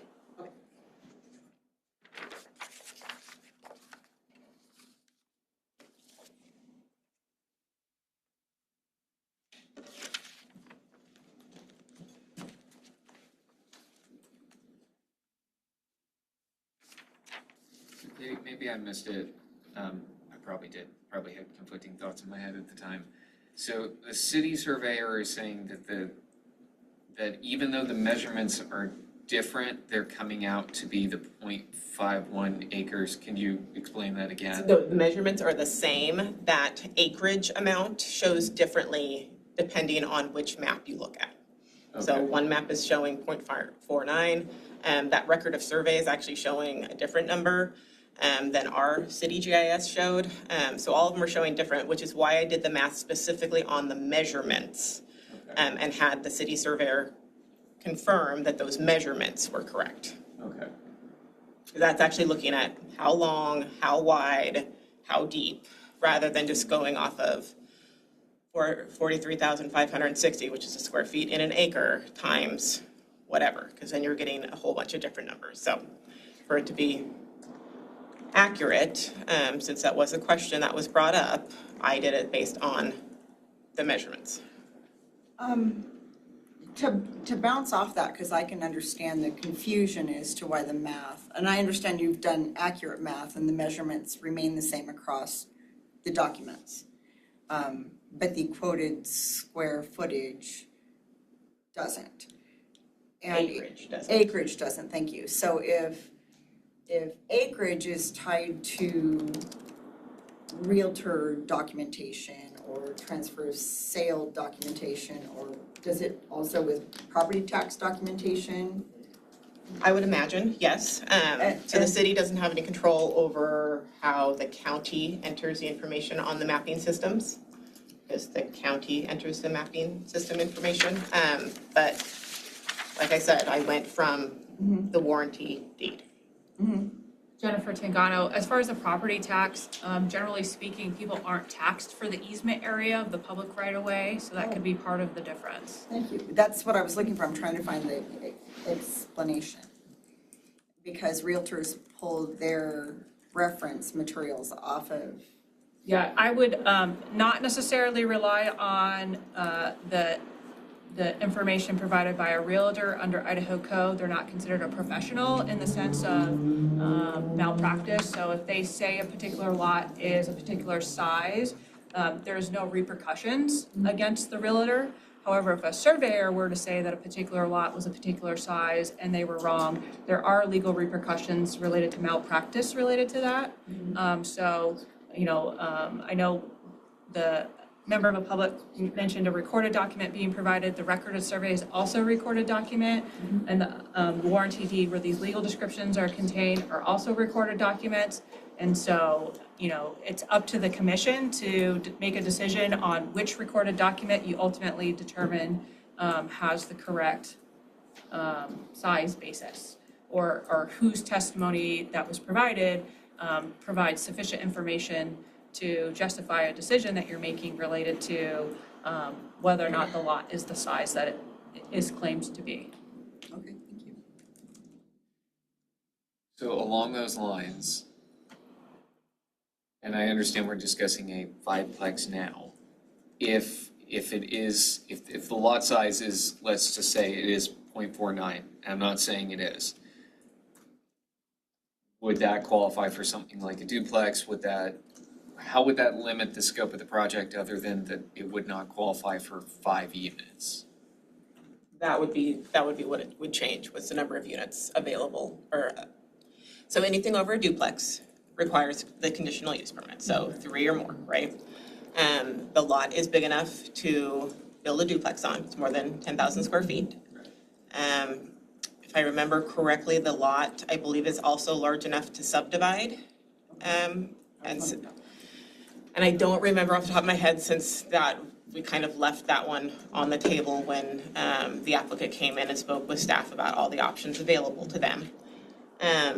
I don't remember if that subdivision would have allowed for 2 duplexes or a duplex and a single family.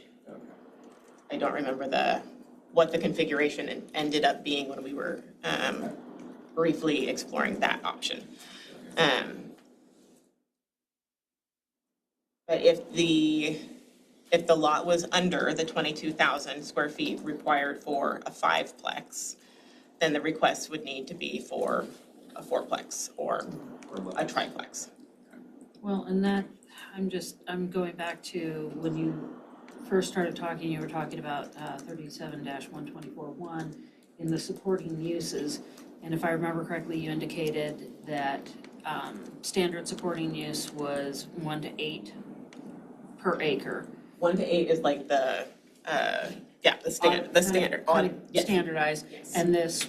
And then anything above that. Above that was kind of, and you said that you indicated this would be the equivalent of 9. Correct. So not necessarily kind of where we'd like it to be, I guess.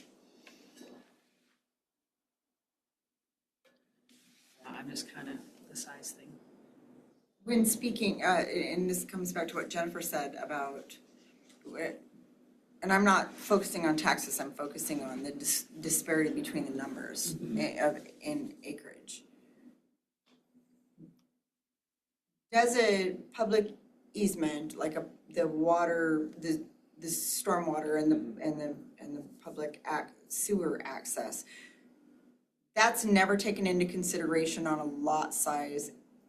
In this case, nothing can be built on that, but the math is still included in the overall lot size? What I was talking about is the public right of way. That's what I mean. So you're gonna have utilities and driveways and other things typically built on top of the private party side of the right of way, you can't typically build a structure that is permanent. So like you can have your sidewalk you can have a sidewalk paved in front of your house that goes over where your water line is at. That doesn't stop you from doing that. But as far as I'm talking about with the legal description and what they're taxed with, if you have a public road that goes through a part of your property, in most instances, that portion of the public road that's on your side of the property, you're not taxed for because it's for public benefit and it's not yours. So But you if we're can't- looking at the square footage or the acreage of a particular formal legal measurement. The easements are not included as, they're not excluded They're not excluded, from the correct. consideration of the lot size. Okay, thank you, that's what I needed. To follow up, I guess it maybe is a question or a statement, I don't really know, but based on there being a single property category in the assessor's site, and there's obviously roads and some portion of the public easement or public utility easement have been excluded from that, which might result in that difference to 492. Because there's only, they would have a different property tax category if they were a different, like if you're actually formally separating them, so they're more than likely just excluded. So it's yeah. Know how the other surveys were performed?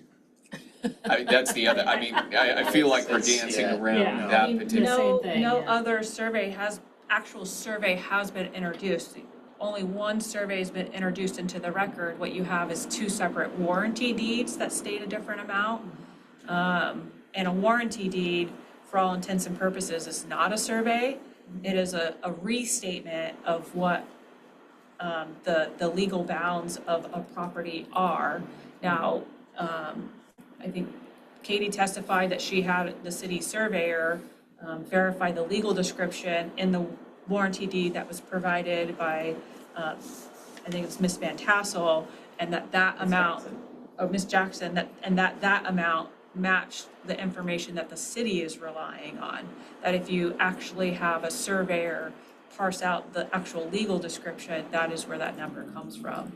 Legal descriptions in and of themselves are wrought with disparities, especially where you have different land features or how it's done.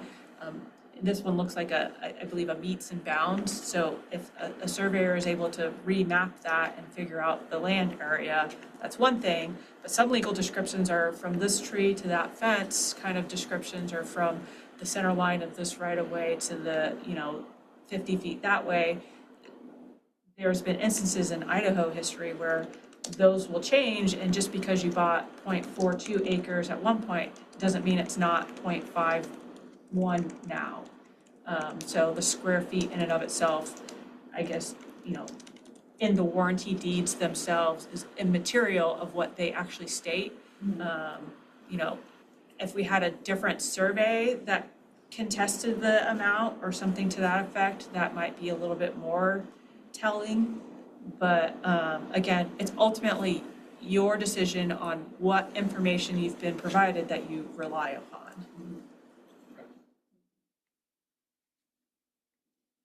Commission, are there any other questions before I close the public hearing? Any other questions for staff? You have to have the applicant. Oh, thank you, sorry, yes. Is there any additional testimony you would like to provide? My name is Brandon Cleveland, owner of the property. There is not, no. All right, with that, I will close the public hearing and then we will deliberate the relevant criteria and standards. Hard enough. So let me get my list here real quick, Commission.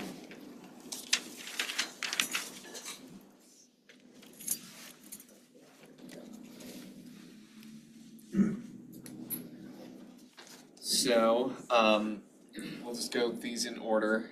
So number one, the proposed use will or will not result in conditions that will tend to generate nuisances such as noise, dust, glare, vibrations, and odors, or if so, any anticipated nuisances will be appropriately mitigated.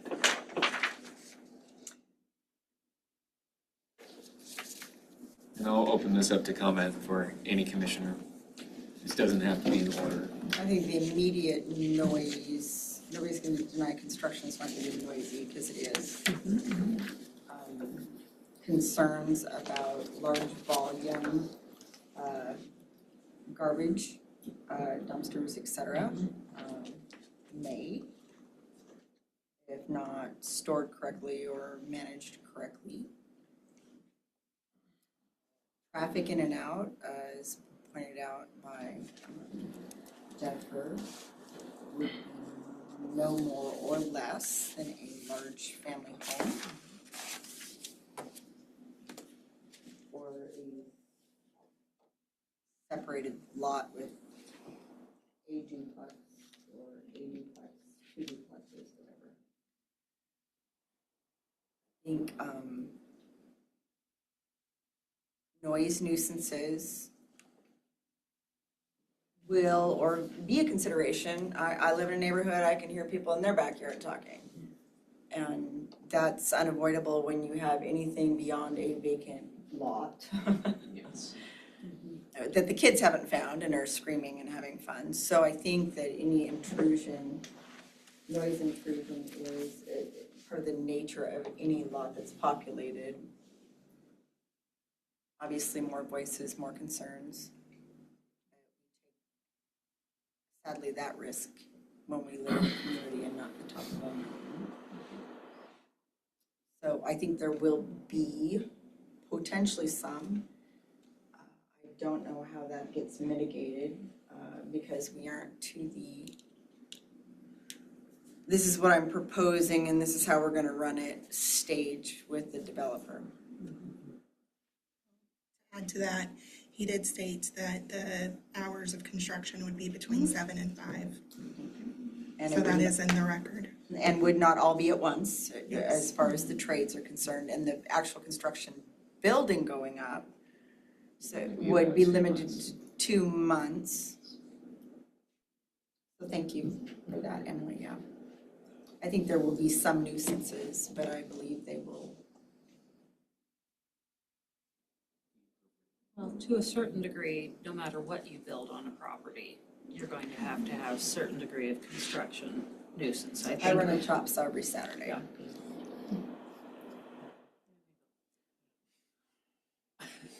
I think traffic is definitely more likely to be an issue with this type of development than any standard single-family dwelling. Exactly.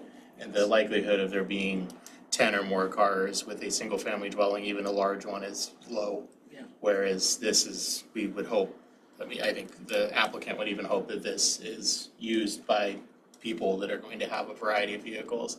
They're also going to be coming and going.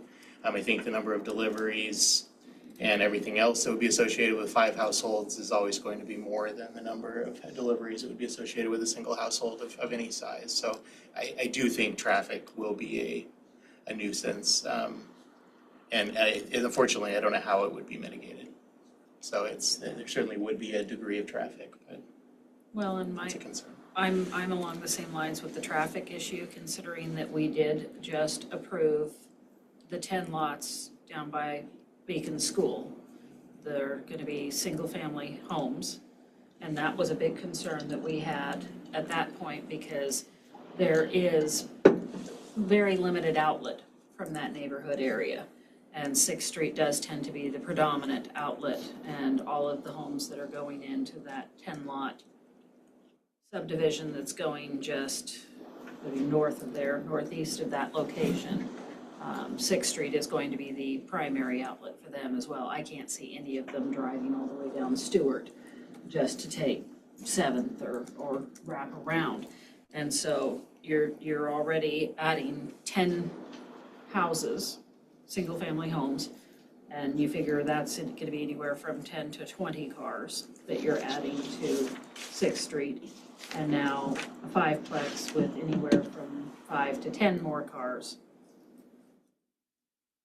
But as mentioned, if the lot is big enough to either subdivide and put in 2 individual family homes, which could have upwards of 10 cars. Huh? You're still probably not gonna add 10 more cars. Would you with a duplex in a single family home with 3 bedrooms? Not 10 probably. Okay. However, A use permitted outright is a Childcare. and a manufactured home park with up to 9 per acre, which is the same as this. So in theory, you could have 9 single-wide trailers with 2 parking spots each, and it would be a use permitted outright. It's true. And this complaint or application, as the case may be, cannot be tied to what has been previously come in front of this board. What has already been approved, in fact. I think traffic will be a nuisance, and I believe the city will be re-seeing how to move forward with this 6th Street congestion and lack of development on it. Yeah.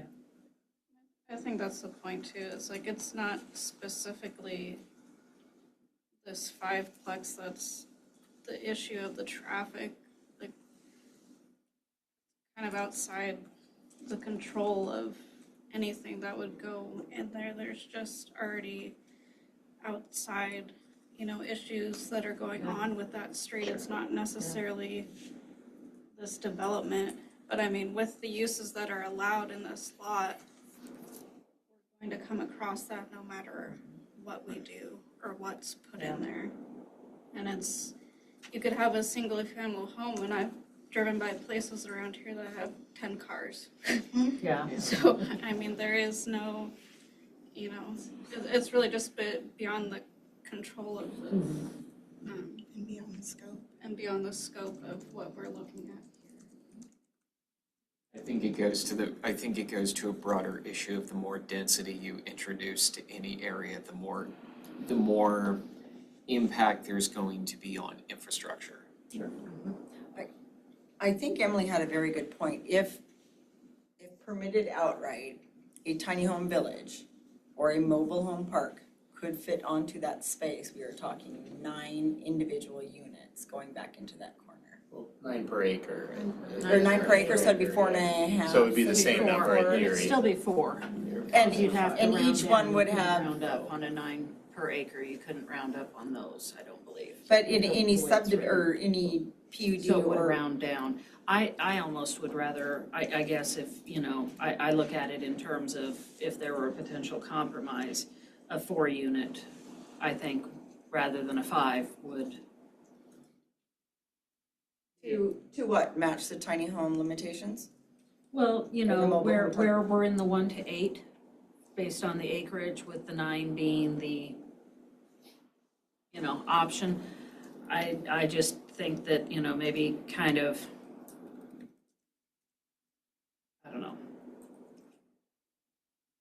It just seems like it would fit better, I guess. A tiny home village or a mobile home park, I'd have to look at the parking requirements, but But it'd be limited to 4, because you can't split the half and round up. and don't they usually have set aside for public parking, visitor parking?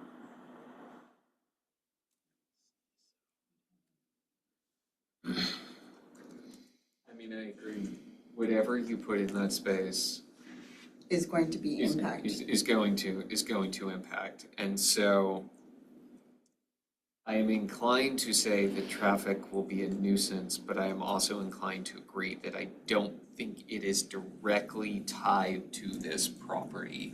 Because I think no matter what you put in there, it's going to either increase traffic or have the potential to increase traffic. And that's just a product, it's just a product of density. It's just a product of putting something on a vacant lot. And so I mean, I'm inclined to see compromise. I don't necessarily think that it will solve just the straight up issue of when you put something on a vacant property, people are gonna come. Well, yeah. And that's where I think it is more a product of the infrastructure or lack of infrastructure of that street. Yeah. Which is beyond, yes, yeah. So it sounds like please correct me if I'm wrong, that the commission, that the proposed use will result in conditions that will tend to generate nuisances, but that any anticipated nuisances will be appropriately mitigated. Here's the deal. If it was a single-family home, the only appropriate way to mitigate it is call law enforcement or code enforcement. If you got somebody that was craptastic as a neighbor, right? So we didn't address mitigation for this 5-unit because that was kind of diving outside the scope of this now. The only thing we could do is reassure that the storage units are tied specifically to the apartments. Parking required for the apartments was only one spot. Yeah, and They are they're providing moving two, so there should not be overflow parking onto the street, which appears to be no room. Is that? Yes. Okay. Oh, yeah. And at a later phase in the project, there will be, am I phrasing this right, Katie, an analysis of traffic? I believe they refer to it as a traffic statement. Traffic statement, That's okay. required as part of the building and utility permits. Okay. Which falls outside of us. Which falls outside of us, but it is part of the No, I overall gotcha. process.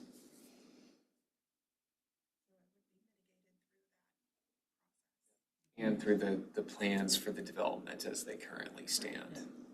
So to be clear, should this conditional use permit be approved by this commission tonight, there is still an entirely different step as far as what the development looks like and the requirements associated with trash and surfaces and parking and, okay. Utilities going. And a permit would not be issued to begin if it didn't meet the criteria. That process refined. All we are here is for the land use. Yes, and I just want that clear for those listening tonight as well.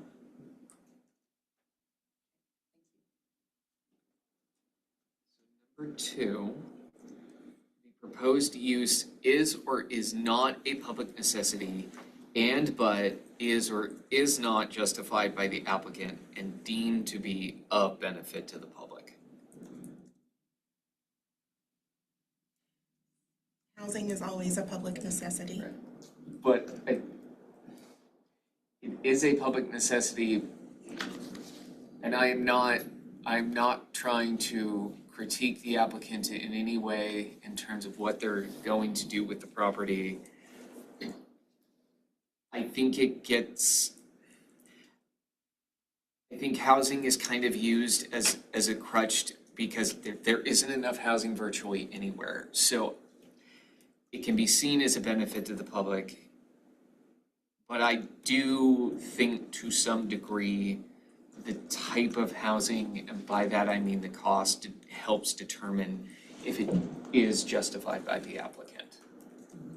So again, I am not critiquing or judging what the applicant is going to sell these properties for or rent these properties for, but I think for me that is kind of the dividing line on this, is that it is a public necessity, but it is not justified by the applicant. I think we've had other applicants come before this body and have used terminology that I personally don't agree with. I can't speak for the rest of the commission on it. And they have used it in the context of trying to justify it. And I'm not saying that this applicant is or is not doing that. But I think just for me that it is a public necessity, but I don't necessarily think it's justified by the applicant. I would almost, I think with the types of units that are going to be, that are proposed, I think it is a necessity. We have smaller scale units instead of larger family homes. So I think that also shows that it is Is there anything specific that was presented that is leading you to that conclusion, Gabe? The not justified by the applicants. I think the cost of the units is, for, I can only speak for me personally, is why it is not justified. I am, again, not judging the applicant on what they want to do with their property, but $2,500 to $3,000 reasonably by annual area median income, like HUD standards, is not even close to affordable. And I understand that it is relative to somebody's income. And if those units are filled by people who can afford it and pay it, that's one thing. But to me, the cost is why I don't necessarily think it's justified by the applicant. I would note that the annual area median income was not presented to the commission in the public hearing. And so that would be outside the scope of the information that you are allowed to consider as a part of this decision, because it is not within the public record what that amount is and whether or not that does or does not fit with the information that was given. Okay, but what about my own personal version? What about my own, as an example, what about my own mortgage or mortgages that I know that others pay or rent that others pay? Is that a fair criteria to consider it too? No, because that is ex parte information and it is outside the scope of the public hearing. Now, if you had presented that or someone else had presented that information, then it could be used to weigh your decision, but your decisions under state law must be based on the public record that is presented to you and for all that it is presented and what it lacks. So my commentary about my daughter and her roommate paying $925 a month for a 2-bedroom, is that applicable? It is applicable, but if you are going to use that to make a decision, then we may have to continue this because now you may have a potential conflict of interest and we'll have to do the appropriate analysis related to that. So, if I may, I agree with Shay. In addition, the city staff report references the comprehensive plans and goals that are related to the comprehensive plans, which I agree, that affordable housing is thrown around heavily. However, that is not the only thing that is referenced in the comprehensive plan and land use goals. LU2 is provide housing choices throughout Lewiston. This is a housing choice throughout Lewiston. LU 2.1 is diversify possible housing options to ensure that a variety of types, scales, and density appropriate housing can be constructed throughout Lewiston. Catering to residents of all incomes, ages, family structures, and cultures. So that is the next point, though, is the one that I would put in there as a balancing, and that is LU 2.2, which says to allow for density by ensuring compatibility. Build additional housing unit types in a scale appropriate way that fits into the existing neighborhood. Which I go back to my use permitted outright would be a mobile home park. So it is. I know, it's a catch-22. We're looking at a pretty small scale development.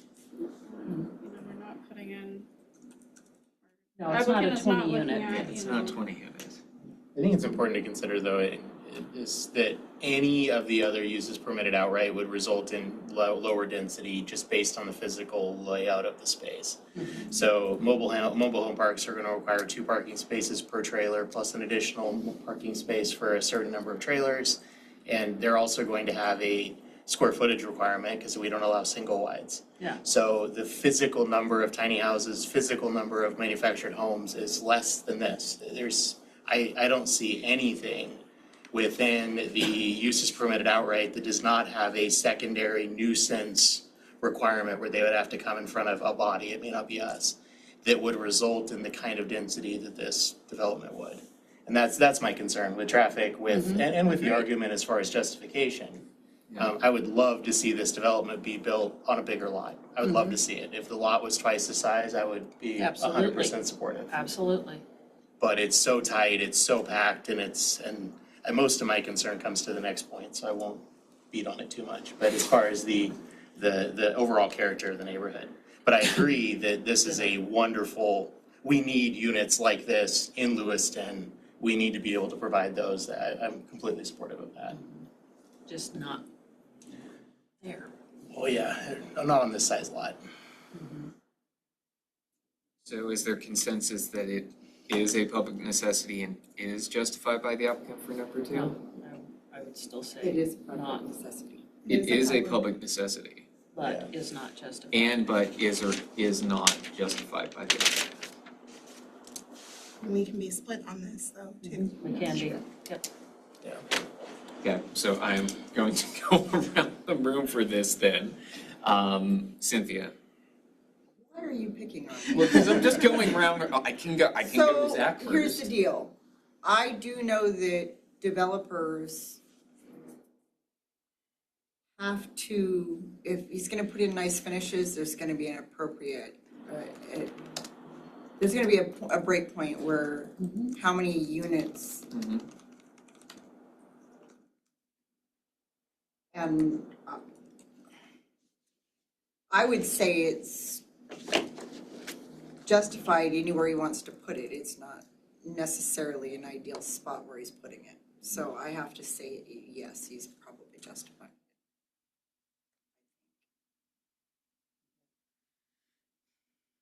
I would agree that it is a public necessity and is justified, not only by the applicant, but referencing city staff notes as well, yes. Okay.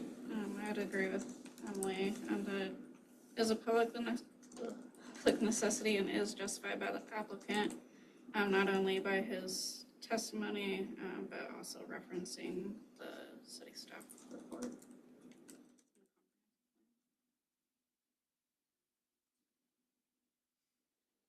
I will go with it is a public necessity. Trying to keep my personal biases out of this is justified by the applicant. But I don't personally agree with that, but we are bound by the scope of this, so. Maureen? I will say that obviously housing is a public necessity. But I really struggle with it being justified. I mean, I understand the L2U1 or the LU21 having a variety of housing options, but reading down further into our comp plan, I just think I think the density for the size of the property isn't compatible with the neighborhood, so. Zach? So I read justification as being that it's compatible with neighboring properties, offering solutions or not negatively impacting noise, traffic, and other things. So I believe housing is a public necessity. I do not believe it's justified in this case.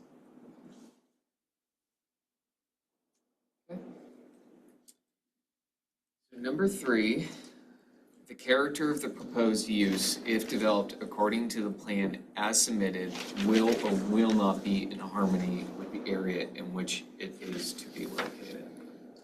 I think that has been addressed, and I would say no, it is not in harmony. Right. Please readdress it and identify the specific facts that you're Okay, basing that decision on. specific facts are the only referenced multi-unit build is opening onto Nez Perce Drive.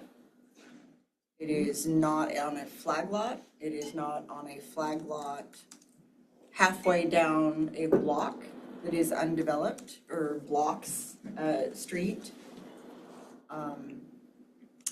And we have had testimony by a resident also on a flag lot that the width, the access point is one way, not two ways. I do not believe single-family residence all the way around it.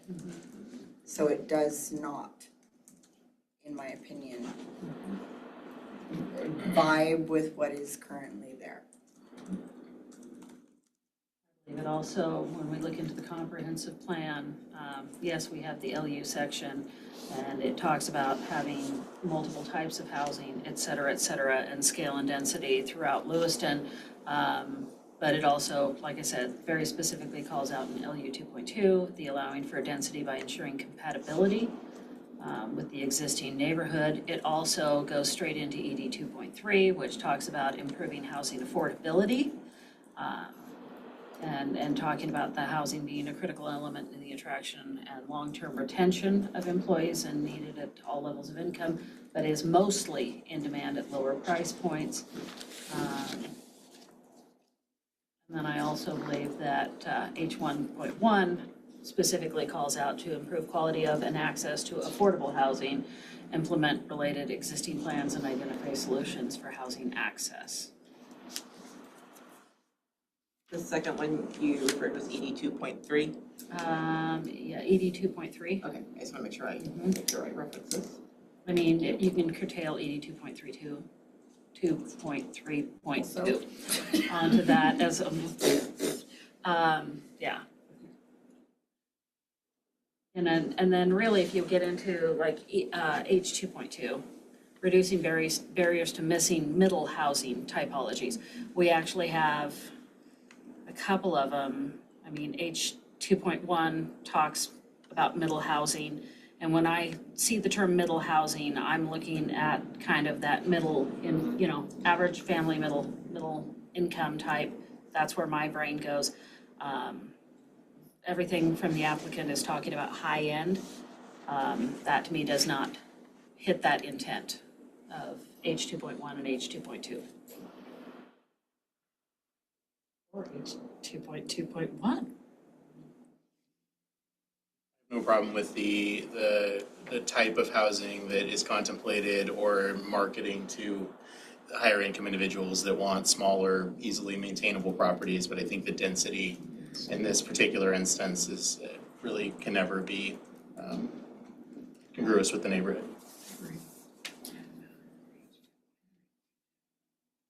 We all agree with that? I think it's exacerbated by the flag lot. Yes. Yeah. Mm-hmm. Well, and I'm just picturing with 20 foot wide, I just think the traffic, the cars, the everything, I think of Lewiston and the likelihood of that a 2-bedroom will have 3 cars is a lot more than the fact that a 10-bedroom house would exist with 10 cars. Yes. And then we get into public parking issues of street parking, which is a potential issue, and just physical comings and goings and disrupting the current character of the neighborhood based on the testimony of everybody here. I do think it's important to piggyback on top of that, though. The applicant very clearly stated that the required parking for this request is only 5. Correct, yeah. And he has indicated that he was doubling that by choice, so. I couldn't agree more, yeah. Okay. Yeah. I think just the density, it's literally, if this was an apartment complex, I would have the same concern. It's just purely adding 5 households. Yes. Yeah. So number 4, the proposed use will or will not endanger the environment or the public health or safety. Public testimony actually did bring up concerns about the whatever that is. Whatever 2. The ravine, thank you. Yes, yeah. And the sheer nature of being in Hades armpit in the summers.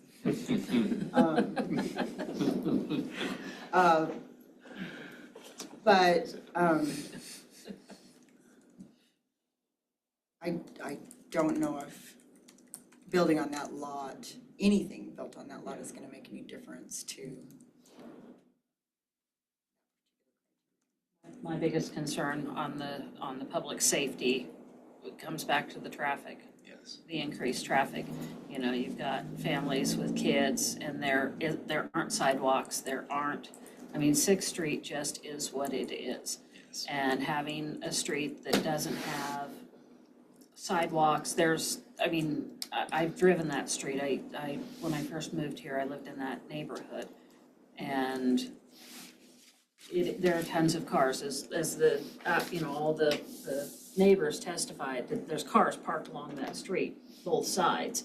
And so you've got the potential for kids darting out because there is no sidewalk for them to ride a bike on or to walk on or. Well, without clear definition of sidewalks and curbing, even property owners, I'm reaching here, tend to park their rigs as if it's just an extension of their front yard. Everybody does it, everybody does it in every neighborhood. So, I think the lack of definition in that is how easily their yard begins to encroach into the street center. Yeah. We have a situation like that at home. So I think the expressed concern about public safety and the safety of the residents is definitely problematic. Yeah. I think again, though, the infrastructure of that street is outside the scope of this It is. But increased traffic flow directly affects public safety. Again, that is outside the scope of this application. That will be the next step. I mean, they have to. I would say that what was public testimony by the applicant was either starting families, expecting to have potentially families, a young family, which would then have, toddlers. I think in public testimony, we had discussion that this is predominantly a retirement, at this point, neighborhood. And we also have ADA access, which could imply somebody with mobility restrictions. Obviously, it was brought into testimony that although we are close to transit, if somebody had mobility issues, gravel driveway, no sidewalks to travel to the transit, having to cross down on Preston past the grade to get to a bus stop, whether it be on foot or scooter, as the case may be. I think just the bare facts of the neighborhood and the intended residents of this build could certainly exacerbate public safety concerns as far as just mobility and movement around the neighborhood. So there you go. That's it. I think you can dissect this. I mean, I think you can dissect it many different ways. I think even though by definition traffic is outside the scope of this because it relates to infrastructure, which is not directly related to this project, I don't necessarily think you can. I don't think you can just ignore it either. And I think the mitigation component of it comes from the fact that there will be additional steps in relation to, because we did hear testimony that there is potential or there has been flooding on that property, to neighbors, that there will be mitigation put in to prevent that. There's also a discussion about fencing to prevent somebody from cartwheeling right off down into Snake River grade or whatever that grade is. Yeah, so there are steps being taken to mitigate public safety. And I'm not trying to discredit it. I'm just saying that mitigation will also be considered, Right. Outside of For this, sure, yes. outside of this. I don't think any of us have any concerns that the applicant will do anything within their power to impact public safety. I don't think any of us are alleging that. Yeah. But it doesn't mean it's a consideration because the density does bring about potential issues. Absolutely. So are we all in agreement on this, or do we want to? Reiterate the phrase. What this is. So the proposed use will or will not endanger the environment or the public health or safety? I don't think it will endanger, I think it will impact. But anyone would, any yeah, I'm probably. kind of in the same boat. I think that my concerns about this are addressed in some of the other categories. I don't think this necessarily endangers Yeah, so public I health would and have to safety. say So no. will not. Yeah. Reluctant, yeah. Reluctant to say that this project is gonna say. Put Damn that, this yeah, crazy. put that in parentheses. Very reluctant. But your comments have all been about impact, so that's what Correct, I will yeah. reflect. Yeah. Number 5, the proposed use will or will not be in substantial conformance with the comprehensive plan. We discussed it, but I have the same, I don't think it does. The area is lower density, there's not a lot of access to public transit. I don't think it does. There's a city staff report that says differently. Yeah, I know, I don't disagree with It you. gives multiple reasons why it is in conformance with the comprehensive plan. Offering alternative housing, backfilling in neighborhoods where it is allowed by. There is, I would just reference the entire goals section of the staff report, which is about a page. Well done, Katie. I'll have to agree with Emily on this one. I'll say that it will be in Is there anything in specific that calls out to you, Shay? Yes. I was specifically looking at H133. Let me actually.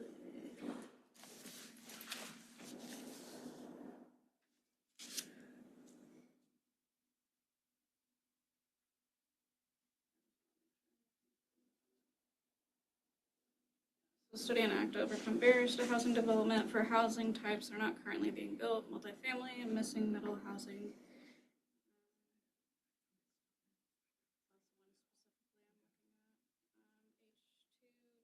H2, diversify housing options.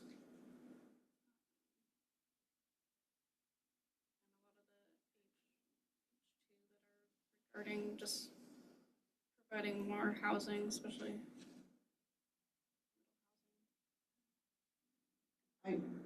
H3, H13. We don't have a lot of small multi-unit. Yeah, which is what Right, and I think that's what you're stating when it's talking about alternative housing. We don't have small.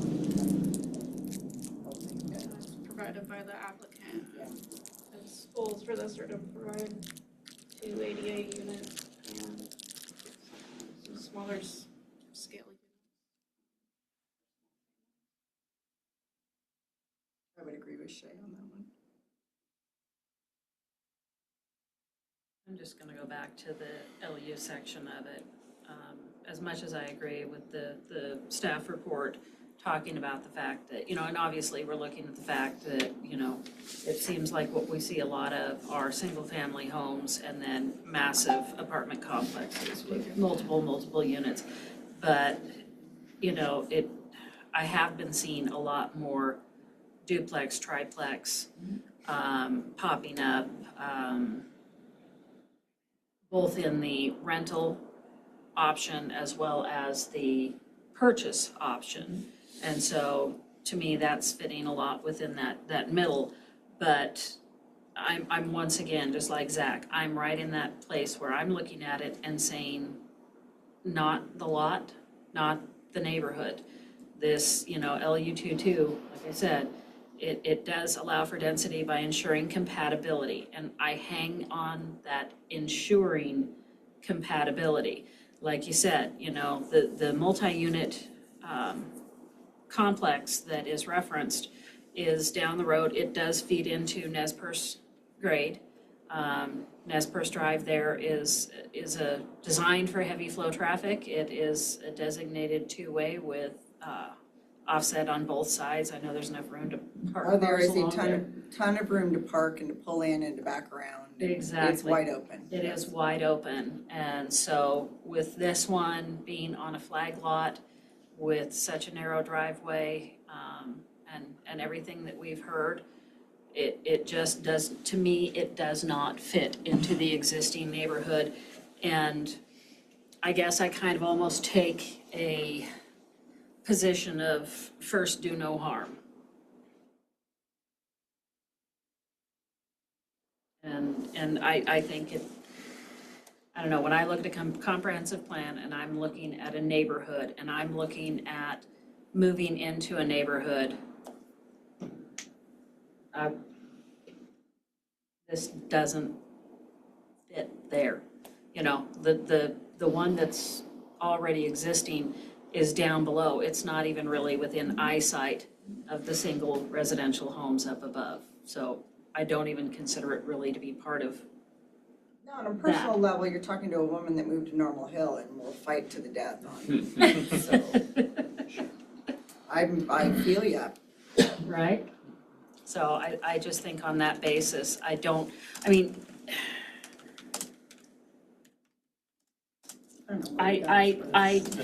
it's a catch-22 because you want to be able to provide more housing and things like that. And I very much am in that private property rights mindset, right? I think that when you purchase a property and stuff like that, you should have, to a certain degree, a lot of options to do with your personal property. You bought it. But at the same time, you know, we have rules for a reason. I don't want somebody opening up a taxidermy business in their garage next door. You know, so it's kind of that neighbor thing. And I think it's really hard to see something moving into a neighborhood where you have, I mean, I've yet to hear testimony from anybody who is in that neighborhood, who lives there, who's for this. And that really hits hard because those are the people that are most impacted. It's not us, it's them, it's their neighborhood. So. And I agree with the majority of the staffing report analysis. I think it's worth clarifying. There's one comment about how small-scale multifamily is a cost-effective way. I think there's some testimony to maybe alienate that, but otherwise, so maybe to clarify, because I think Emily brings up an excellent point, that I look at the other factors that are to be analyzed, again, within the staffing report, which are not necessarily specifically analyzed in my opinion alone. I think there are several of those factors which move this project outside of what I would consider to be in compliance with the comprehensive plan. I don't disagree with the staffing report, I just have a different perspective and different interpretation based on some of those other factors, while still agreeing with the analysis for the most part. What are some of those factors? My primary concerns come from, as we had Katie talk to, the denser housing areas and with infrastructure capacity and transit access. Under H3.2, I don't think we have transit access. Infrastructure capacity, there's testimony that we do have physical access to water, power, sewer. I'm not worried about that, but I would see infrastructure also being parking, roads, streets, sidewalks, gutters, which again is not the applicant's fault, but it is relevant for the criteria here. I think we have to look at basically the majority of H3 in that identify areas within walking distance of existing or planned transit services. You don't have that, and then direct resources to encourage missing middle and denser housing. I partially agree with the staff analysis, but I guess I wouldn't consider walking to the corner across from Goodwill there to be close. And whether people are going to do that, I think it's within a reasonable boundary, but this is not meant to discourage staff, I promise. I also feel like the concept of missing middle housing has an element of requiring that we've infill in places that make sense. And this does not feel like an infill corridor, and I'm not necessarily considering this applicant with regard to the larger density that's over off of kind of Kitty Corner across the way, whatever that street is called, over by where the radio station was. Because that's a different zone, it has different access, it's just entirely different. So that to me makes complete sense for infill. because it's an open area in a residential neighborhood, but it doesn't really destroy the character of the neighborhood, while also bringing all the things we do want to see. Like, we want to see smaller homes, we want to see more density, we want to see more management, we want to see lower income or more affordable. I want to see all those things, but I don't think we do that on what is ostensibly a single-family home lot or a duplex lot, which is the way that I see this, especially with the flag lot. So, If I can piggyback, you sparked something in my brain. One of the things that I believe our fire marshal mentioned, speaking of flag lots, right? If in fact my house were to go up, my neighbors are not trapped by vehicle or whatnot. They have the option to leave, to pack their dogs up and to take off. We do have a resident immediately to the south of this lot. And should there be something that required emergency services to arrive, she's staying put because she's not getting out because her driveway is locked up. And anybody else there also. So it does actually impede the freedoms and the mobilities of at least one other neighbor, if not more, in an emergency event. So that should be a concern. And again, I think the that other 4 residents. true, but it plays back to the flag lot, in and out access, which is not two-way. Jennifer, to follow up a little bit more too, I see here, look at H1.3 or H.1.3.3. As far as overcoming barriers, barriers include for basically development for housing types that are not currently being built. Again, barriers include parking requirements, state restrictions, use of funding, environmental review, development infrastructure. I focus mostly on the parking and those things. And then look to H2.2, reducing barriers for missing middle housing typologies. And again, this is allow additional housing topographies, which are not currently being built. I don't know the answer to that, but I more jump to where they're intended to be developed along planned, so in kind of a, I think it's like infrastructure areas. I'm trying to find the section, but they go to accommodate, being accommodated, being updated, and being on kind of existing corridors, places again that they ultimately it's a complicated way of saying that we want to develop this type of housing on places that make sense.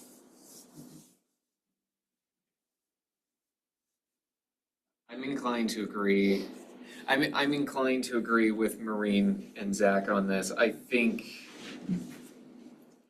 on paper, you could argue that this fits. I think once though you look at the specifics of the neighborhood and the developments, at some level, if it just doesn't fit, if the entire neighborhood is against it, it just does not conform with the comprehensive plan. And I understand that density by itself is going to lead into more of these conflicts. You have to look at more than a piece of paper. You have to look at the specifics of the neighborhood. You have to look at the plan. And I am more inclined to look at things like missing housing typologies. It's not just the construction itself. No, we always take public feedback into consideration. And so to me it does not conform with the comprehensive plan, not necessarily because it doesn't fit it on paper, not necessarily because I even necessarily disagree with the staff report. I think the dynamics of the neighborhood And the nature of the lot. and the nature of the lot just make it so it doesn't fit. Override. Yeah. Yeah. So I know there's some disagreement on this one, so we can go around the room. So, we'll do the other way around, Rob. So, Zach. I do not believe it complies with the comprehensive plan. Agreed, it will not be in substantial conformance. I agree. I do not believe it will be in substantial conformance. previously, it will be. I agree with Shay that it will be. I did not see that one I'll start with you next time. I think I'm busy that day.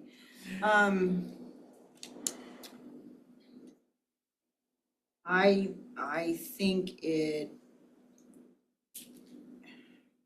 tough one because I do believe in theory it does very much align. But in practicality and location, it does not. And that's not giving you an answer. I'd say you have a split. Yeah. I would have to say you probably have a 3 and 3. Not yet. I'm gonna say, given location, it does not.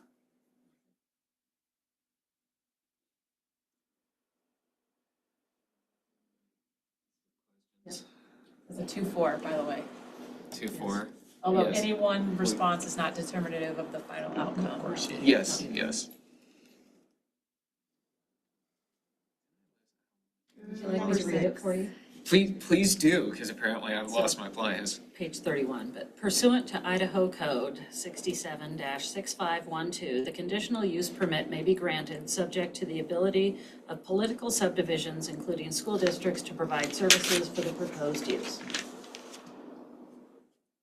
Lack of commentary. Yes. So, I didn't see anything specifically calling out that there were going to be any issues. If I remember going through the staff report, of course, obviously, as we put, the input from the other departments and agencies, the engineering division provided no commentary, and the fire department really provided no commentary other than the fact that they've been assured that a sprinkler system is going to be put in there. I don't recall seeing anything that spoke to the schooling. No. I'm not even sure what school district I would assume it would be McSorley. What do you mean Well, there's school? only one school You mean district school in those boundaries. yeah. Well, I mean, the School district as a whole is notified. you know what I mean, the boundary line for the elementary school. Because if the applicant's talking about starting families, that's what I'm thinking is you've got two things. You've got college kids, which are, going to LC, and then you've got kids starting elementary school, and in my mind, I mean, you have two options there. You have McSorley or LC is not a school district, it is a state university. Well, no, but and so- I'm talking thinking bus stop the for- elementary schools. You've got McGee and you've got McSorley, and That's- I believe the split that's not, that's down Preston. The school district just redistrict for each of the neighborhood schools, so, but ultimately, it would be up to the school district to respond to the notice that they are sent Yeah. if they felt there was a problem. Okay, And yeah, they did, that's, so- yeah. Yeah. That's the point I was kind of trying to get to, is that we didn't hear any pushback from. No, and the fire marshal actually stated even without the sprinkler system, the flow was, It did far meet the exceeded criteria. in the Yes. nearest, which was very, very Yes. close in location. Emergency services would not have a problem. So number 7, the proposed rezone is or is not in conformance with Idaho Code 67-6537, use of surface and groundwater. We're not rezoning. How is that? Yeah. It's not, I don't think that one's applicable. It's not applicable. It should say conditional use permit. Okay. Oh, the proposed conditional use, okay. I would say it I is think that's how it's stated in state code. conformance because of the lack of, I mean, there was no comment. there was no commentary about No. it, so it is in conformance. I don't think it was addressed at all, so. No, I don't think it was either. That concludes our consideration of relevant criteria and standards. We are now at additional discussion or a motion stage, Commission.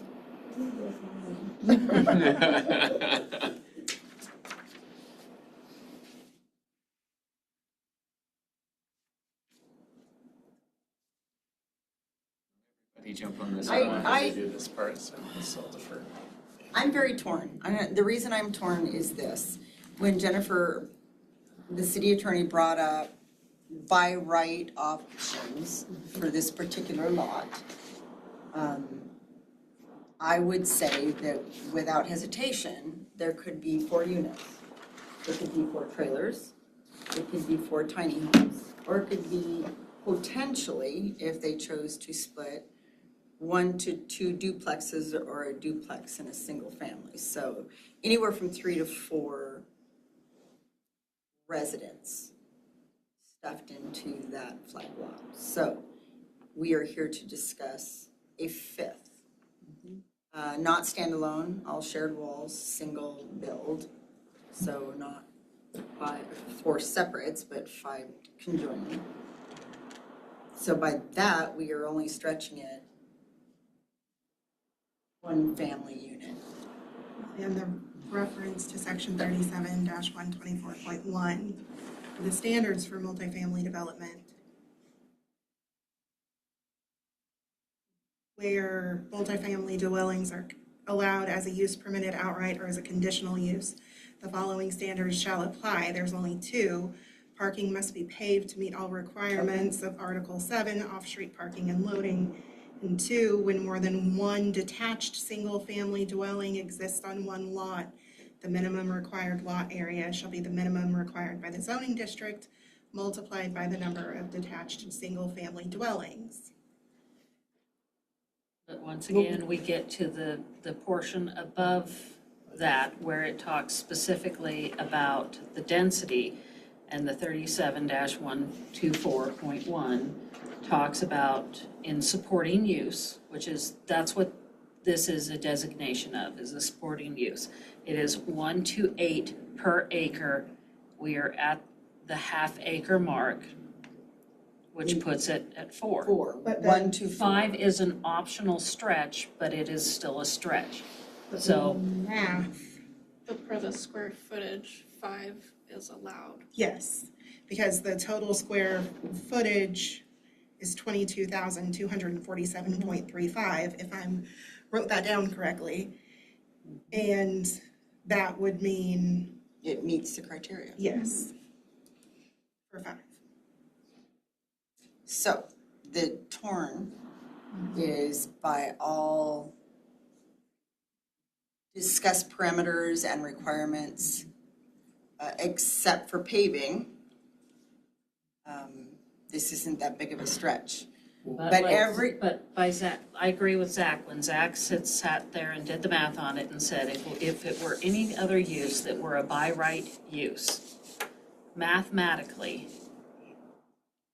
you would be, you wouldn't be looking at 5 trailers, 5 tiny houses, 2 duplexes.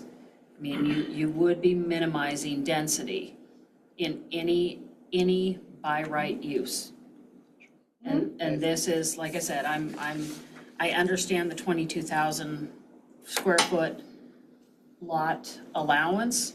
And I think that maybe that's something that we need to look at as far as it being possibly contradictory in code, in the fact that, you've got either the 1 to 8 per acre, or you have the square, because those 2 are in direct. So you're looking at existing code, which is the 22, and then you're looking at future land use, which are separate. Okay. They are separate things.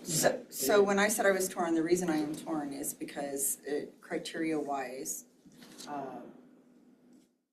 is not out of the norm on a request. We're not rezoning, it's a conditional use. It's not a huge stretch. Where I am opposed is because every single person who lives in that neighborhood and petitioned and nearby has asked us not to do this, and they came forward with some very valid considerations and concerns and examples of why a flag lot specifically and the arterial access, which is this is not an arterial street, will create, is already at capacity and this will. So when I say I'm torn, I'm gonna have to say that if I have to jump, I'm gonna lean towards a no vote for me. I want to clarify too, I think we want to be really careful talking about that we're going from a yes 4 to a maybe 5. No multifamily is allowed without a conditional use permit in this zone. So we could have a 2-family dwelling, we could have a tiny house village, we could have a manufactured home park with varying densities, we could have single-family residence, and a variety of other things that would bring a lot of traffic. But they're all multifamily use of this, in this zone requires a conditional use permit. So 3 would require, no, 2-family would be as, That's am I allowed. right? Correct, Yes, yeah. okay. But a 3 Okay. units, Or were 4-unit. conditional use, 4-unit conditional use, 5-unit Thank you conditional for use. the clarity, yes. Yeah. And I had to go check myself because I'm like, I couldn't remember if that was the case, but that's one of the things that I struggle with. I mean, I'm kind of in the same boat. I would say a no, which it's hard because I want to see this get built. I think it'll be great. I would love to see people have access to it. I just cannot in good faith do this to this neighborhood. I can't vote yes in this neighborhood on this lot as much as I would absolutely love the applicant to build these somewhere, because I think Lewiston needs something like it. I think they'll be nice. I think they'll be well built. I'm all for that, but yeah. And I am 100% on the same page. I think we need diversified type housing. I love the idea of it not being a massive complex versus all of the single family homes that we're seeing. I think we have to have something that fits that. I don't think this is the place for it. I think that it, where there are just a lot of neighborhoods that it would fit into with arterial access, especially, but with it being a flag, I mean, that's a really, and you can't, the worst part about it being a flag lot is there's nothing you can do to change that. There's nothing you can do to create two-way traffic capabilities on there or make sure that if something happens, And by code, it's not required. and you're just there. But I just, this neighborhood, this lot, it just doesn't fit for me.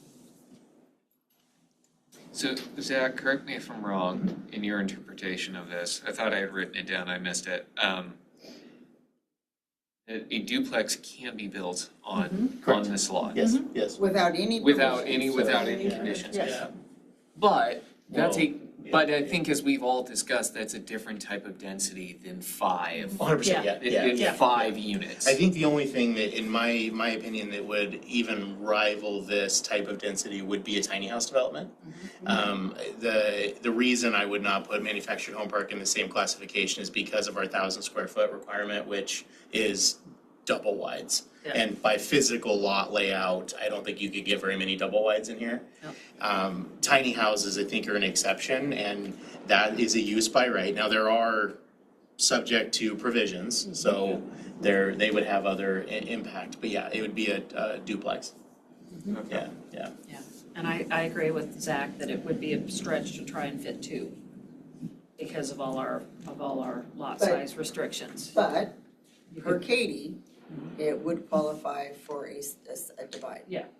Oh, yeah, To subdivide, but yeah. But even a duplex and a single-family residence in that space would be, to me, more in conformance with that neighborhood than a 5-plex. And luckily, we wouldn't have to have it come in front of this board. Sure, Yeah, there's that.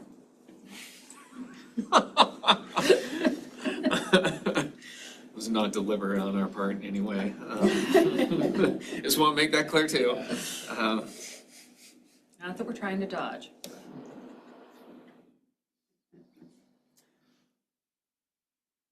I will reiterate, Commission, the floor is open for a motion.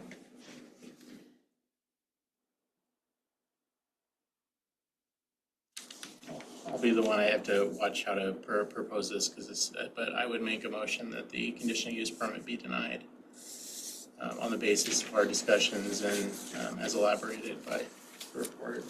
She has specific verbiage. Sure. So motion to direct, right? So motion to direct staff to draft the reason statement denying CUP 26-2, I guess on the basis discussed. And I will second that motion. This on a voice vote. Oh yeah, everything is a voice vote. So it has been moved and seconded. All in favor say aye. Aye. Aye. All opposed?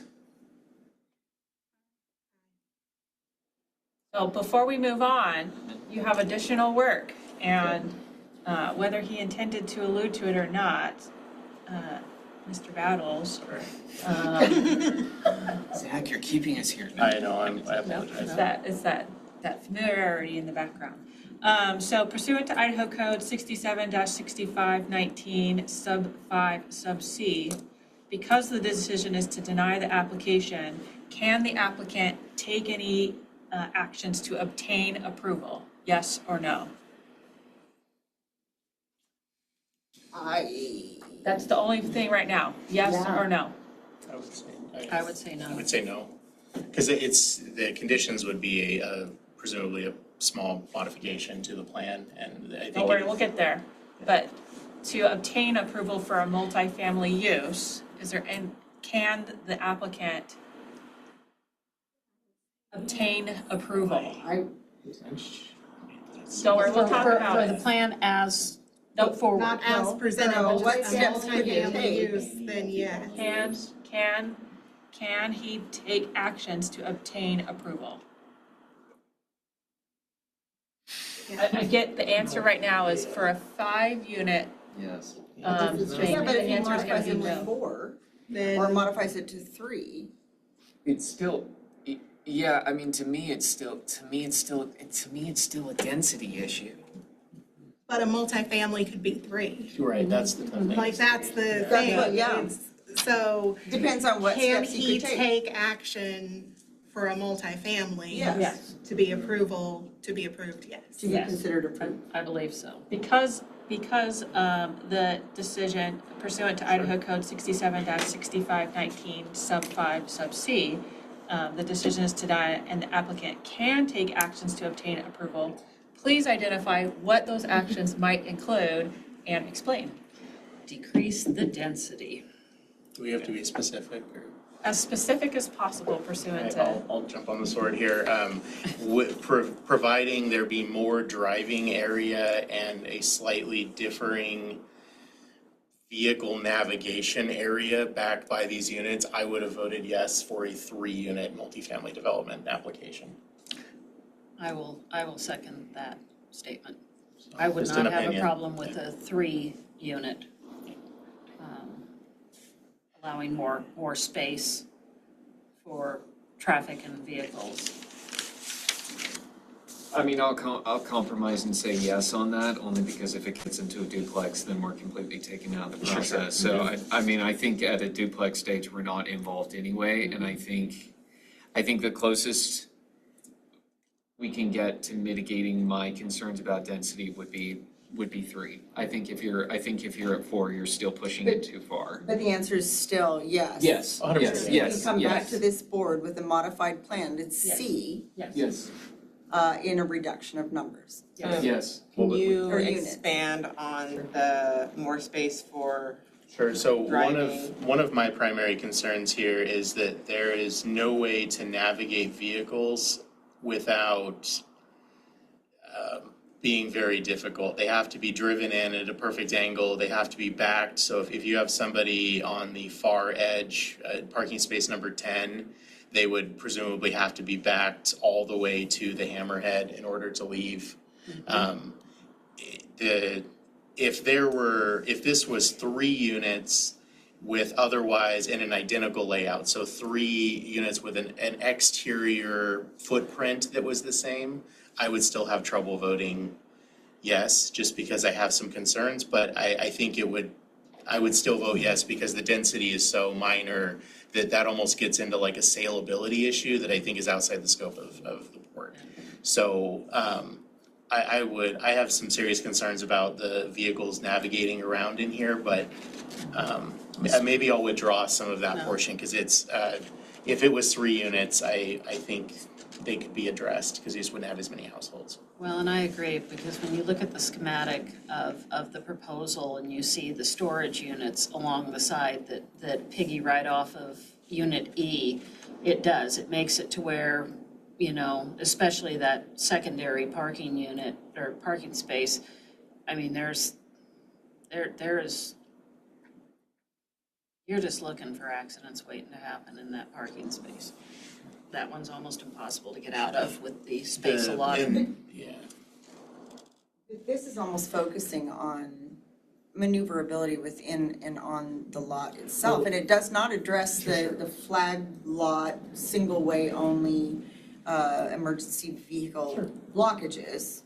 And I don't know if there would be modifications or paving or curbing, or like, I don't know what could come to this board that would fix those concerns, which is a priority for me. A 3-unit would certainly be less impact to the neighborhood as far as volume, but it wouldn't change the safety and the flag lot point. So I'm just, yeah. Yeah, I know. So. And to explain a little further too, because I think this may be a silly, like, kind of, but this is just where my brain is, which is, so anytime I see very compact, very difficult to navigate off-street parking, I assume that people are going to park on street, their guests are gonna park on street, their trailers are gonna be on street, they're going to be coming and going more frequently. Delivery drivers are gonna be reluctant to enter into that area. I just see that as being a very contested area, which dramatically impacts the kind of neighborhood traffic and the feel. As soon as if this was a single family home with a driveway, I would have none of those concerns, because although we had testimony that there's delivery trucks that are reluctant to drive down a 20-foot maintained flag or access, so I could be wrong there, but that's kind of where my brain goes, is that, but ultimately from, I guess, the standards here, the density solves the majority of my issues. Okay. And then. I agree.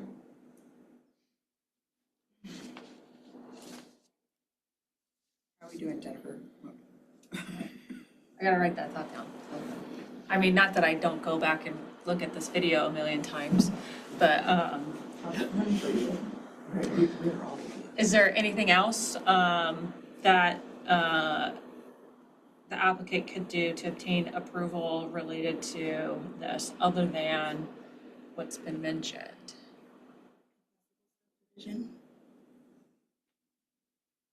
That wouldn't come in front of you guys. No.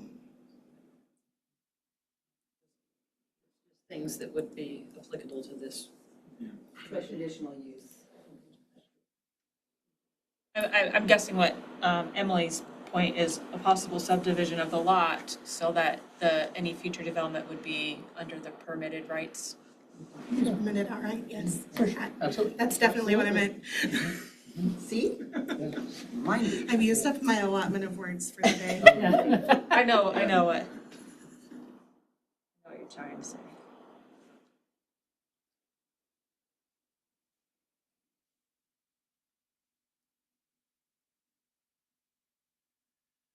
I think that's, unless you have any more to put to that aspect of your reason statement.